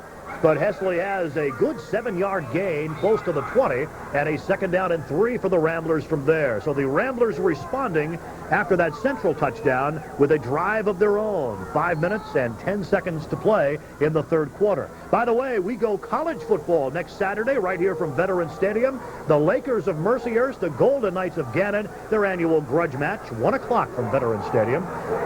Here comes Respecki, number 31, in place of Shar, hit by Mike Hughes as he gets to the 19-yard line. It'll set up 3rd and 2.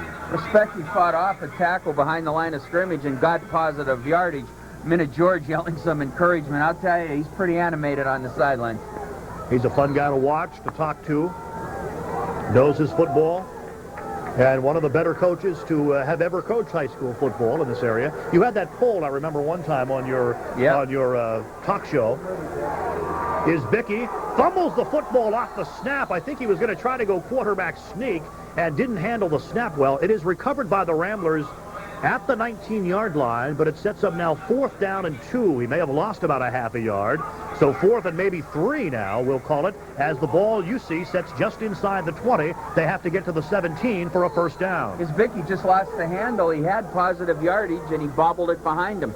4 minutes to play, 3rd quarter, a 9-6 game. Cathedral Prep in the lead, and will go after a 4th down and 3. With the wind to their backs, they elect to go for it. Here comes Shar. They've got him in the backfield. He will not make it. Central will take over. 9-6. We'll be right back. If you think that Dan Rostenkowski got a free ride from the taxpayers, take a look at Bill Levins. When he worked for the agency that policed government spending, Bill Levins wasted thousands of taxpayer dollars on lavish hotels, pay-per-view hotel room movies. He even charged the taxpayers to ship his luxury foreign car and a grandfather clock from Germany to Washington, and you paid the bill. Take a good look at Bill Levins' record, and you'll see another politician who can't wait to waste your money. Welcome to Slippery Rock University. Our job is to help you achieve your academic and professional goals. We'll support you with the very best academic services and a nationally recognized career services program. Small classes allow our faculty to work closely with you. And we're always available to talk after class. At Slippery Rock, you'll have unique opportunities for internships and international experiences. You and your families worked hard to get you here. Slippery Rock University will enable you to succeed. Central has the football after stopping Prep on a 4th down at the 21-yard line. The Falcons trail in the game 9-6. There's 3:41 to play in the third quarter. Here comes Roosevelt Benjamin looking for running room. Gets it back to the 25. And a gain of 4 yards. Make it 2nd down and 6. And now the Ramblers have to avoid a possible little letdown, Jim. Yeah, Gary, you'll see Benjamin. They're just going to him right. Okay, that's a replay. They had Shar red all the way. And I think everybody in the stadium could have run out to the right side of the Prep offensive line, been in on the tackle. I got to tell you, when you're in a game where you're going to move on anyhow, on 4th and 3, show a little something. Here we go, 2nd down and 6 at the 25-yard line. Owens with the power formation. Little inside handoff to Chuck Carson. They've got him in the backfield. Great play. Jody Irwin, number 25, who has scored the only Prep touchdown of the game on that blocked punt. He ran it in from 3 yards out, but he makes a super play in the backfield. He saw that thing coming, Jim, and they couldn't find him to block him. Carson on the wing and Benjamin at the tailback position. They're trying to get the ball to Carson. As we said, Gary, he may be a little dinged, too. He was limping at halftime. One thing to remember as we count down to the 2.5-minute mark to play here in the third quarter, a strong wind blowing in the face of Central. They will have it at their backs when we start the fourth quarter. 3rd down. Owens back to throw. Has time. Looking. Things breaking down. Owens tosses it up, and it's almost intercepted, incomplete. Number 76 was bearing down Chris Kaluza on Lamar Owens, and Owens just barely got the pass away, kind of threw it up for grabs. Fortunately for Central, there was not a Prep defender that was able to come up with it. Yeah, bad throw, but I'll tell you what, Kaleza saves a huge play here because if Owens gets by Kaleza, he's got nothing but running room, and a bad read by Owens just throwing the ball up for grabs. Punting time for Central. It's been an adventure for them tonight. They've had one blocked, another bad snap right at the end of the first half, fortunately. Did not turn out to be any points for Cathedral Prep. This one they get away, but it's low. A knuckleball hits at the 45 and bounce out of bounds at the 46-yard line. Central, I will take over when we come back. And action. McDonald's Egg McMuffin sandwiches. They don't really do anything, but they taste really good. And now you can get 2 of them for just $2. And cut. Thanks, guys. That was great. The surface of a strange, distant planet? No, 2 tantalizing McDonald's Big Mac sandwiches. Now get them both for just $2. What you want is what you get at McDonald's today. Deep in a remote jungle? Nope. 2 Big Macs for $2. You mean you forgot already? A sense of prestige, performance, and pride guides Clarion University's strong heritage of teaching, scholarship, and service to the region since 1867. Clarion University's strengths can be found in its faculty and a commitment to quality teaching and professional development. Programs and services which effectively prepare students for living and working in the 21st century, and responsiveness to regional needs which enhance our quality of life. Clarion University, a reason to be proud. 1-800-672-7171. Gary Drapcho with Jim LaCorchick. You see the time left and the score, and a great field position start for the series for Cathedral Prep at the Central 45. Hesley runs into the 43 at a gain of 2 yards on the play. Gary, this is a big defensive series for Central because they're going to have the wind in just less than 2 minutes, and if they stop Prep right now, they're going to have the wind at their back, and they will utilize it. It would behoove Prep to make an offensive surge with this possession. Otherwise, I think they'll lose field position. Gain of 3 on the play, 2nd down, and 7 yards to go. Is Bickey under center, now calls timeout. Either he saw something he didn't like or didn't like the play called, but it is a timeout in favor of the Ramblers. By the way, our sideline camera truck has been provided by Gary Miller Dodge Mazda on the corner of Peach and Liberty. Gary Miller, Dodge Mazda. We stand out. And I think Joe Lang and Paul Pod are controlling things like it has never been controlled before down there, Jim. I've never seen such control. Look at Paul by the driver's side there. He's controlling everything. And Carpet Craftsman, you can stop in tomorrow, next week, and see why Carpet Craftsman is the fastest growing carpet store in the area. It's pretty obvious. With prices starting as low as $4.95 a square yard, be sure to see their exclusive line of Alexander Smith carpets now on sale. Carpet Craftsman across from the stadium. All right, there's our lineup coming up, including Sports Watch at 11:20. Highlights of the rest of the action, including the Panthers hockey action tonight. Here comes Shar, bouncing inside the 40, gets to the 38, maybe the 37-yard line, and will set up 3rd down and about 3 or 4. Under a minute and a half left to play here in the third quarter. It is a 9-6 game. In case you're just joining us, Jody Irwin took a block punt in for a touchdown for Prep. They missed the extra point. Mursky with a field goal to make it 9-0 at the half.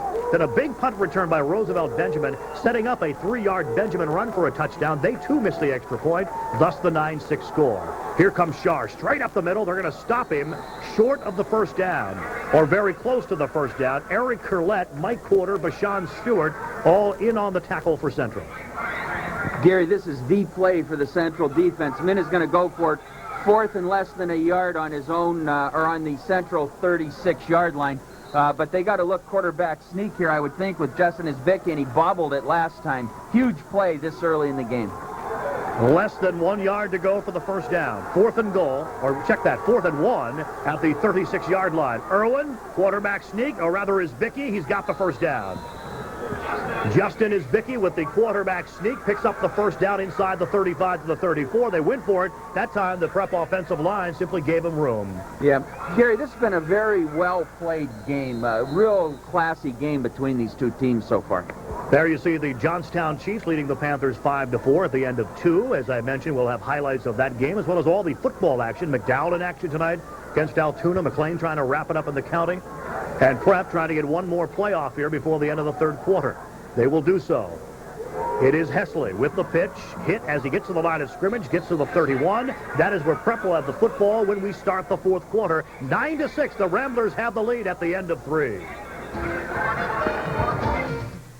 Hi, I'm Justin from Duchini Ace Hardware, and I got a tip for your home this winter. Keep your heating bills low this winter and add beauty to your home with a pellet stove from Duchini Ace Hardware. Wood pellet stoves save floor space while heating more area than conventional fireplaces and require very little clearance for a chimney. Even if you don't have an existing fireplace or stove now, installation is affordable and quick.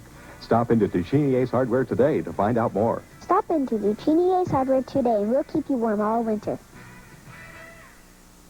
The Brown Derby Roadhouse. Nuts. Fun.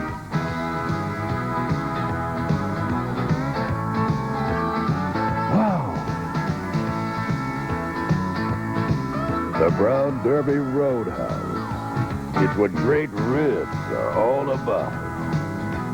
Now at Mill Creek Mall. After the game, join us for Flagship 1330's Roadhouse Wrap-Up Show. We'll be talking live about tonight's game. They are fired up on the Central sidelines. Prep is fired up, starting the fourth quarter at the 30 of Central. 2nd down, 7. Isbicki, option play. Holds it himself. First down inside the 25, stretches to the 22. And a good offensive series put together here by the Ramblers, Jim.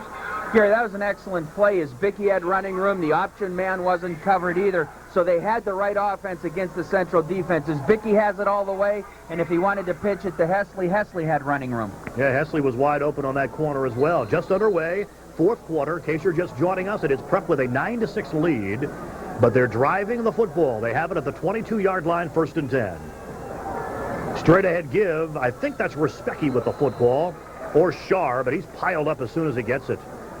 Jamie Zimzak with the tackle on the play. And that was Justin Lustig, number 7, who was in on that one play, carried the football, got about a yard, maybe a half a yard, but not much more than that. We'll call it 2nd and a long 9. Yeah, they go into that 3-man eye, which they referred to it as the Cardinal Mooney power eye. Shar back in the game in his fullback position on 2nd down and 9. Isbicki to Hesley, turns it upfield at the 20, at the 15. Benjamin has him at the 12-yard line, but it's close to another first down for the Ramblers at the 12. At that time, Hesley just bounced one outside. Gary, that was just good blocking by the right side of the Prep line, as, again, the Central defense was playing the power up the middle, and that's the first time Hesley had any running room at all this evening. Hesley, one of the top 5 rushers in the Metro League. He and Jim Shar have combined for nearly 1,300 yards this season. Going into this game, they might be well on their way to 1,400 by the time this game is over. Looks like Central coach Joe Tarasovich. A younger Joe Tarasovich. Ball is at the 11. It is 1st down and 10. Prep with a 9-6 lead, trying to build on it. And that's important since they're into the wind here in the fourth quarter. As Bickey option play, turns it back up, dives inside the 10. Nice bit of running, got what he could out of it to the 8-yard line. And it will be second down there at the 8. They can still pick up a first down in the vicinity of the 1. And watch Minute George. He's just yelling to his Vicky, pitch the ball. Hesley's open. They may run that play again. Probably Central will be waiting for it. But Minute George is right that time. Nobody's picking Hesley up on the option. Is Vicky, if he just makes the one-man commit himself, Hesley will go in untouched. Second down and 6 at the 8. There's the stylish Minute George. Hands on knees, ready for this play. Second down.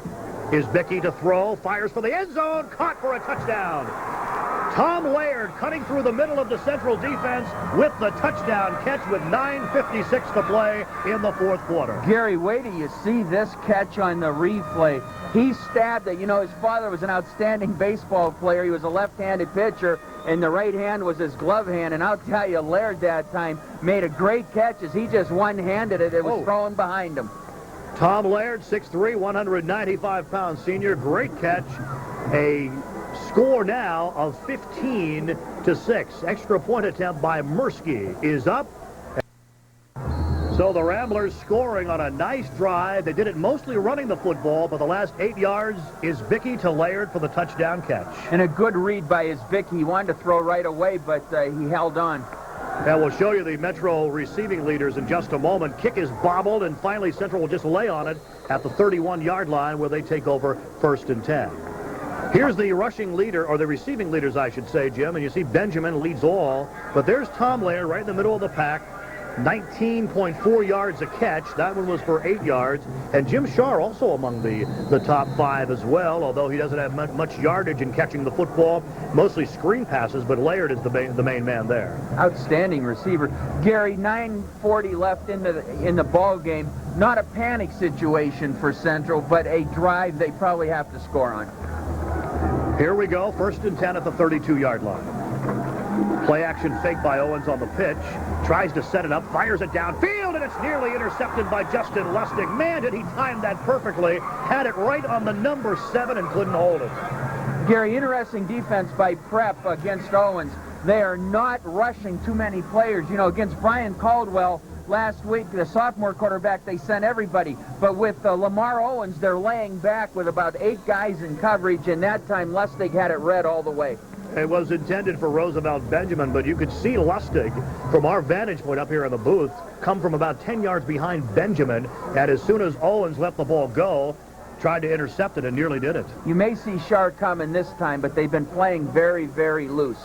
Second down 10. Owens pitching to Carson, trying to turn the corner, cuts it back, gets to the 35. The gang tackling there. Lustig is one man. McGinnis, number 72, is another.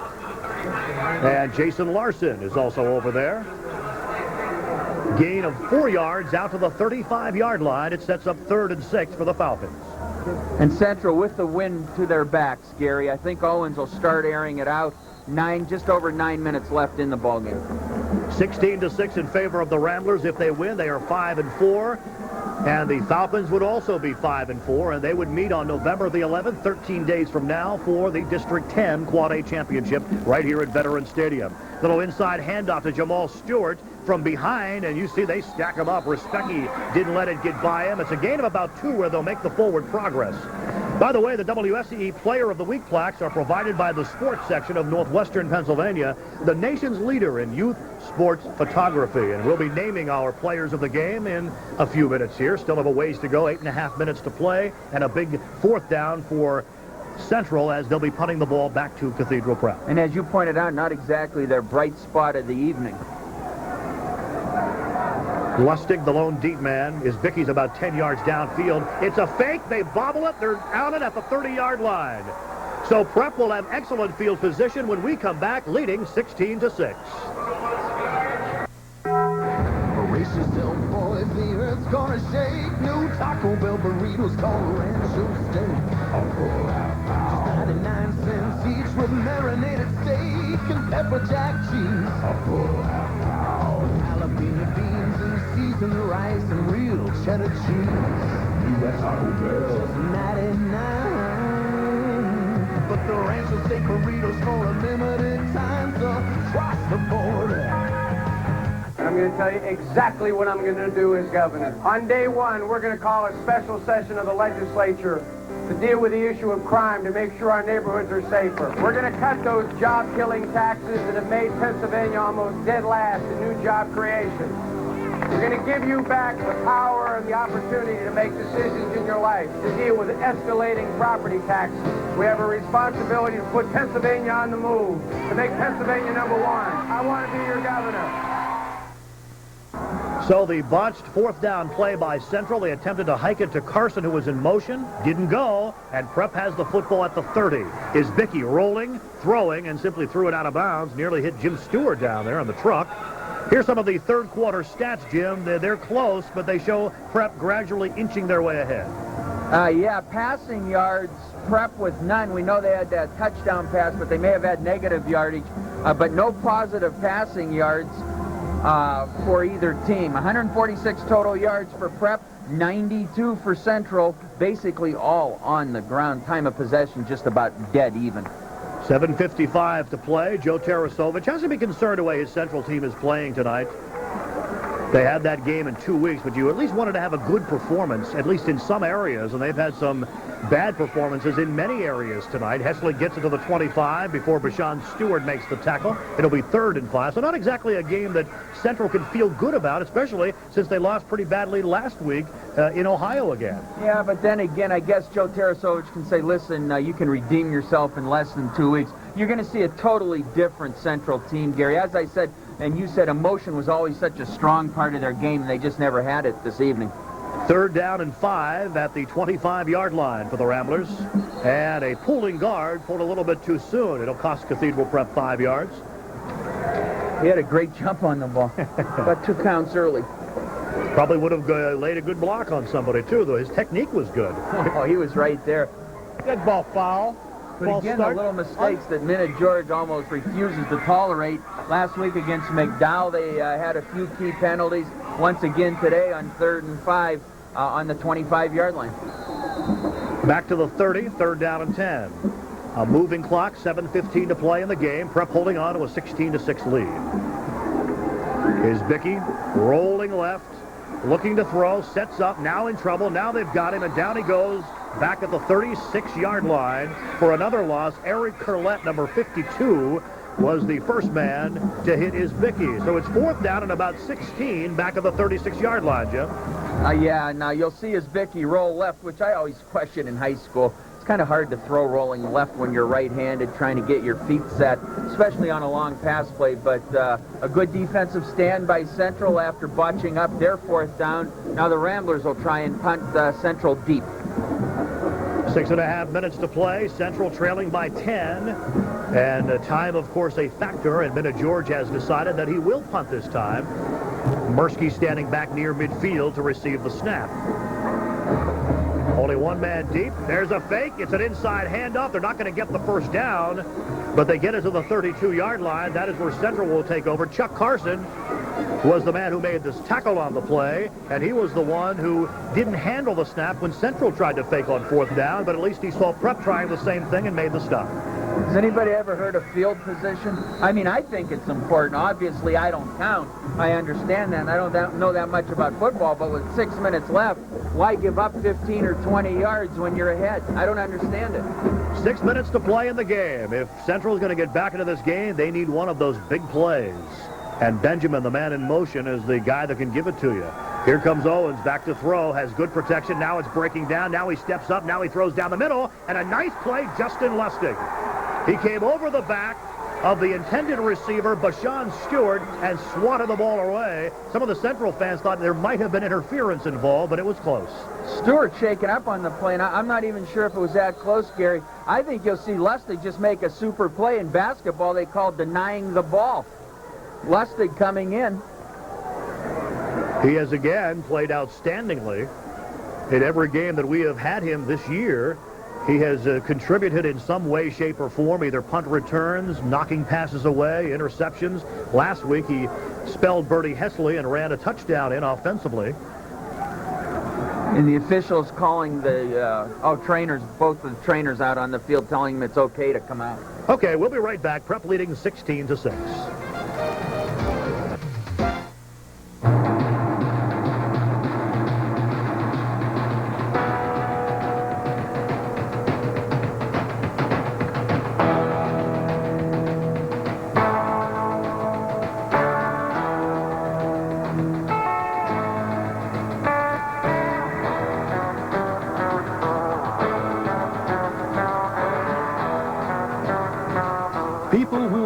anything to get to Kokora's Hatters, 1407 State Street. You know what I want? A 95 Toyota Camry. Can make it happen. We can make it happen. Toyota Camry's the best car built in America, and the new 95s are better than ever with new styling and safety features and great introductory prices. We can make it happen. Now you can get a 95 Camry for a 94 price. No wonder Camry's been rated a Best Buy 10 years in a row. Made it happen for me. 5:49 to play in the fourth quarter. Prep with a 16-6 lead and a 2nd down and 10 at the 32-yard line. Owens back to throw. Steps up, fires, has a man, caught. Right on his knees at the 40. That is close to a first down, but it will come up just a tad shy. Eric Defelice with the catch, number 21 for the Central offense. And DeFelice, I don't think we've seen him all year, but he's in here in the Metro Championship game. But obviously a lot of confidence in DeFelice by Joe Tarasovich, and he comes up with the big catch. 2 yards short of the first down, so at the 40, it's 3rd down and 2. Running clock, 5:15 to play. Here comes Lamar Owens back to throw. Looking, shuffling his feet. Jim Shar's chasing him. Jim Shar's got him. He pitches it to Carson. A little shuffle pass, and Carson gets close to a first down at the 42-yard line. A heady play by Lamar Owens to shuffle it off to Chucky Carson, and he may have picked up the first down. I'll tell you, great play with Jim Shar hanging on you. Good speed by Shar to run down Owens. Owens getting it almost for a first down, so instead of 4th and 5 or 6, Gary, it's either a first down or a 4th and short. They will bring the sticks out to measure with 5:04 to play. 16-6 Ramblers, as we'll be naming our players of the game and show you our rock-solid play of the game, brought to you by Slippery Rock. First down for Central, so a nice play ad-libbed by the quarterback and running back. Give that first down to Lamar Owens. By the way, one of our main sponsors of our game of the week has been IUP, and they play Edinburgh tomorrow. We'll be heading down to IUP to catch that action. That should be a whale of a football game. Oh, you're going to have a great time tomorrow. 1st and 10 Central, 42-yard line, 4:50 and counting left to play in the game. Central trails by 10. They give it to Carson. Carson turns it back inside, is met head-on at the 43-yard line by Craig Kaluza, number 76. And Carson goes nowhere, and now a timeout is being called by Central. It will be 2nd down and about 8 at the 45-yard line. Edinburgh University of Pennsylvania, a state system of higher education, a university offering a quality education at an affordable cost.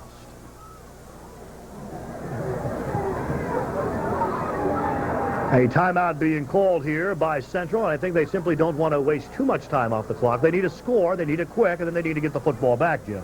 Yeah, bad thinking followed by good thinking. I mean, you run just a basic sweep on 1st and 10 with less than 5 minutes left. Then you do call timeout rather than eat up some of the clock. But now I think Joe Tarasovich is telling his team, listen, we've arrived at that point where we have to hustle, we have to score quickly. We can't just grind it out. So I think you're going to see Central go for the home run ball, and of course that means possibly screen to Roosevelt, Benjamin, Carson, or a long pass to either one. Here comes the Central offense, trailing by 10. The ball is at the 44-yard line of the Falcons. Good crowd here on hand here watching our game of the week from Veterans Stadium, and now a major mistake by the Central offensive line as they jump off sides. And instead of the 2nd down and 7, it'll be 2nd down at about 13. And you don't expect to see those kinds of mistakes in a game like this. Dead ball foul. Illegal procedure on the offense. Still 2nd. Bashan Stewart back in the game. You know, he had a broken ankle, a very severe broken ankle his sophomore year at Academy and missed all of basketball. So it's good to see Bashan Stewart back. They mark it just inside the 40, 2nd down and 13. 7 penalties, 65 yards now for Central. Owens flips it out. They try to set up a screen. They do so to Bashan Stewart. The ball's on the ground. It's coughed up at the 45-yard line. They'll unscramble the players and see who has it. Jim Shar thinks the Ramblers have it, and they do. So a turnover by Central. The fumble giving the ball back to Prep at the Central 45-yard line. Prep's heavyweight wrestler Brian McGinnis coming up, and I'll tell you, Stewart was really popped in there. I think Lustig again coming up with the big hit, and McGinnis coming up with the fumble. Again, here's Stewart, turns it inside, and here comes McGinnis and Lustig with the big hit. Number 34, Jason Larson, also making that ball pop out. So with 4.5 minutes to play, Prep with the ball, leading by 10, and Jim Scharr has it straight up the middle. Gets 4 yards to the 41-yard line, and a 2nd down and 6. So when these two teams meet 13 days from now, hopefully for Central's sake, Roosevelt Benjamin will be a lot healthier than he was tonight. He was not a play-in and play-out factor as he's been in other Central games. He showed signs of brilliance setting up the first Central touchdown and scoring the first Central touchdown, but play-in and play-out, Jimmy, just wasn't there. Maybe you want to credit the Prep defense a little too, Gary. They've been coming on strong. Here comes Hesley up over the 40, driving forward to try to get the first down. He'll come up about a yard short, maybe 2 to the 37-yard line. Jim, here is our rock-solid Slippery Rock University play of the game. It happened earlier in this quarter when Justin Isbicki read beautifully. Yeah, Isbicki goes back to pass. He wanted to pass immediately. The linebacker from Central backed into the play. He let Laird clear behind him, and then Laird with the one-handed snag. Our Slippery Rock University rock-solid play of the game. It is 3rd down and 3. Here comes Lockett. Has some room to run on the outside. Has a first down as he gets it inside the 35. So Mark Lockett getting a chance to run the football. And he's an exciting little runner. He's one of those like Benjamin that when he gets the football, he can spring it loose from anywhere. Yeah, Lockett from the tailback position. I'll tell you what, Gary, they're pretty solid at the tailback next year with Lustig and Lockett. We'll be naming our players of the game shortly. Minna George likes what he sees, especially here in the second half. His Ramblers have hung tough. They put together a drive immediately after Central scored. Here comes Lockett running to the outside, tries to juke it back inside, gets to the 32-yard line, and a gain of about 2 yards on the play. Lamar Owens making the stop for Central. So, Gary, the Metro Championship probably will go to Prep. The District 10 Championship decided in 2 weeks from yesterday, a Thursday night right here at the Erie Stadium. And as you mentioned, that the weather probably will be significantly worse. We've got a perfect night here for the late October. Who knows, November the 11th, we've seen those games played in snowstorms, Jim LaKorchik. 2nd down 9. Here comes Lockett. Lockett trying to find a hole. Lockett trying to get to the outside. They gang tackle him and push him out at the 30-yard line, and Mike Hughes immediately calls timeout with 2:09 to play, and Prep leading 16-6. Lockett getting a little work, Gary, and he's the type of player, if he just gets a crease, he can take it all the way. Lustig is more of a power runner. Lockett is flat-out quickness. So with 2:09 left and a 3rd and 8, Central just wanting a chance to get the ball back. They need 10 to tie and 11 to win. They need 2 possessions. 16-6 the score. In case you're just joining us, first offensive series for Central. They were forced to punt. The punt was blocked, and it was taken in for a touchdown by Jody Irwin. They missed the extra point. Mursky added a field goal to make it 9-0 at the half.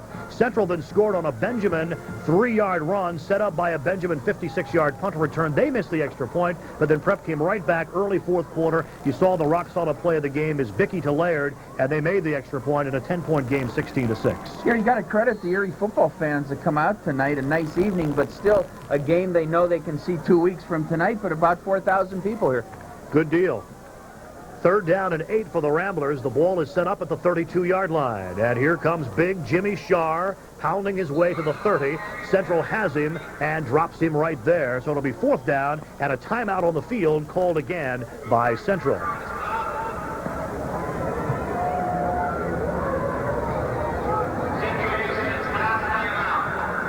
All right, 4th down and 7. I got to believe you've got to punt the ball, which means Minna George won't. He's on the 31-yard line. Still, I take my chances and let them handle it down there into the wind. Funny things happen, but Lockett comes out of the game. He's bringing Hesley in, Isbicki. So it'll be interesting to see what kind of play Minna George likes on 4th down and 7 at the Central 30-yard line. All night they've been looking for Tom Laird, getting one-on-one coverage, and it paid off big earlier in this quarter on a touchdown pass to make it 16-6. But Justin Lustig, your 5'9", 167-pound junior linebacker, tailback, a big game defensively. Number 7 for the Ramblers. Right, you see him back there behind the coaches. Number 7, he has laid some hits on some people. He, again, has been a big factor both offensively and defensively, and he is our player of the game on the prep side. Isbicki wants to throw on 4th down and keeps the sideline, has a first down, 15, 10, 5, 2-yard line. What a great run by Justin Isbicki, a 2-troop, saved the touchdown, but everybody thought Isbicki was first out of bounds. Then they thought they had him tackled at the 15. He almost ran it in for 6. Justin Isbicki, he's a leader by action. I'll tell you that much. They wanted to throw. He saw the opening, ran it down the sideline, cut it to the middle of the field, kept his balance, took it inside the 10, the 5, into the 3-yard line. Justin Isbicki coming into his own as the prep quarterback, and of course, his brother led the Ramblers to the state semifinals a few years back. I was just going to say, Harry Isbicki leading the Ramblers to that final game before losing. 1st and goal. Here comes Lockett trying to rush over the pile. Do they give him the touchdown? No. They will stack him up short of the goal line. It's happening here with 1:20 to play in the football game. 16-6 in favor of Cathedral Prep, and they've just about got this one wrapped up unless somebody picks up a fumble and runs it 99 yards for a touchdown, Jim. I think Prep's easily in control of this one. Yeah, keep in mind, though, totally disregard this performance by the Central High Falcons. When this game is over, they won't even think about it. They'll have nothing but revenge on their mind, and you're going to see a completely different Central offense. Yeah, they need the rest. 2nd down and goal. Jimmy Sharr trying to back his way in. They're going to say he came up a little short again. So here's the question. Does Cathedral Prep let the clock run out if they can, or do they go for the 3rd and goal at the half-foot line, Jim? They've got one more play with 35 seconds left. And a minute, George just told Isbicki, I think, sneak it, or they're going to stay in the huddle. By the way, our player of the game on the Central side is Jamal Stewart, number 42, who was in on a lot of tackles for Central. Here comes Isbicki, and he will push his way into the end zone for a touchdown with 21 seconds to play. And Isbicki deserved that touchdown. Jimmy set it up with that great run 3 plays ago. Justin Isbicki with the quarterback sneak and a 22-6 lead for Prep. Threw for a touchdown, ran for a touchdown. A solid performance. That's what you want out of your senior quarterback. And you see the Prep offensive line power behind senior center Sean Kostev. Isbicki never did go down. Justin Isbicki, the 6-foot, 165-pound senior. It happens with 21 seconds left on the clock. And the extra point attempt by Chris Mursky is put down nicely by Owen George and through 23-6 in favor of Cathedral Prep. And there's Jamal Stewart, our player of the game, who played a good game defensively for Central, despite the fact that if there is one team of these two that needs a rest, Jim, I think it's Central. They started out really strong, have slipped lately. Prep started out with a lot of tough games in Ohio, a lot of travel, a lot of overnight trips, and now just recently they have been able to come through and are really playing their best football of the season. The Metro League Game of the Week has been brought to you by Taco Bell across the border and by Indiana University of Pennsylvania. 21 seconds to play, Jim Lekorchik, and Prep in control. You made a great point talking about the Central team at the beginning of the season and the Central team now. They were excited, they were fired up, they were sharp, they were fresh. This is a good 2 weeks off for them. Great point.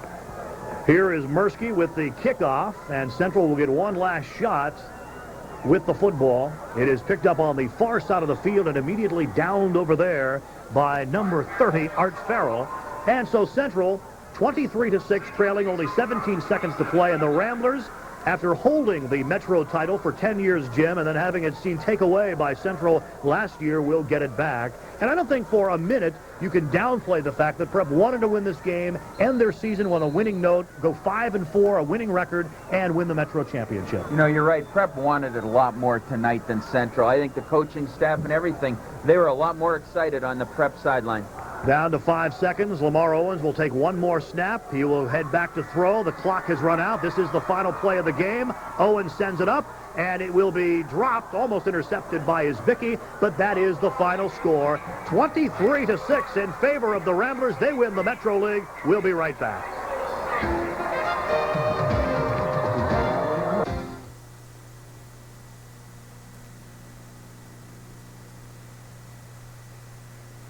It's back for the very last time in 1994. It's no money down with no interest. Seems the moment the hamburger was played. Gary Drapcho back to Jim LaCorchick. Central kind of regrouping. Prep is celebrating. And on that last play, Jim, Lamar Owens was rammed, something that you don't like to see in a game like this right near the end of the game because you want your quarterback for the playoffs. Yeah, you know, he's trying to throw along, and he took a hit as he threw, Gary. I didn't think there was anybody near him, but definitely took a hit on the last play of the game. Yeah, he is down and around the 6-yard line. They're still working on him if we can get a shot of that and about the 6-yard line.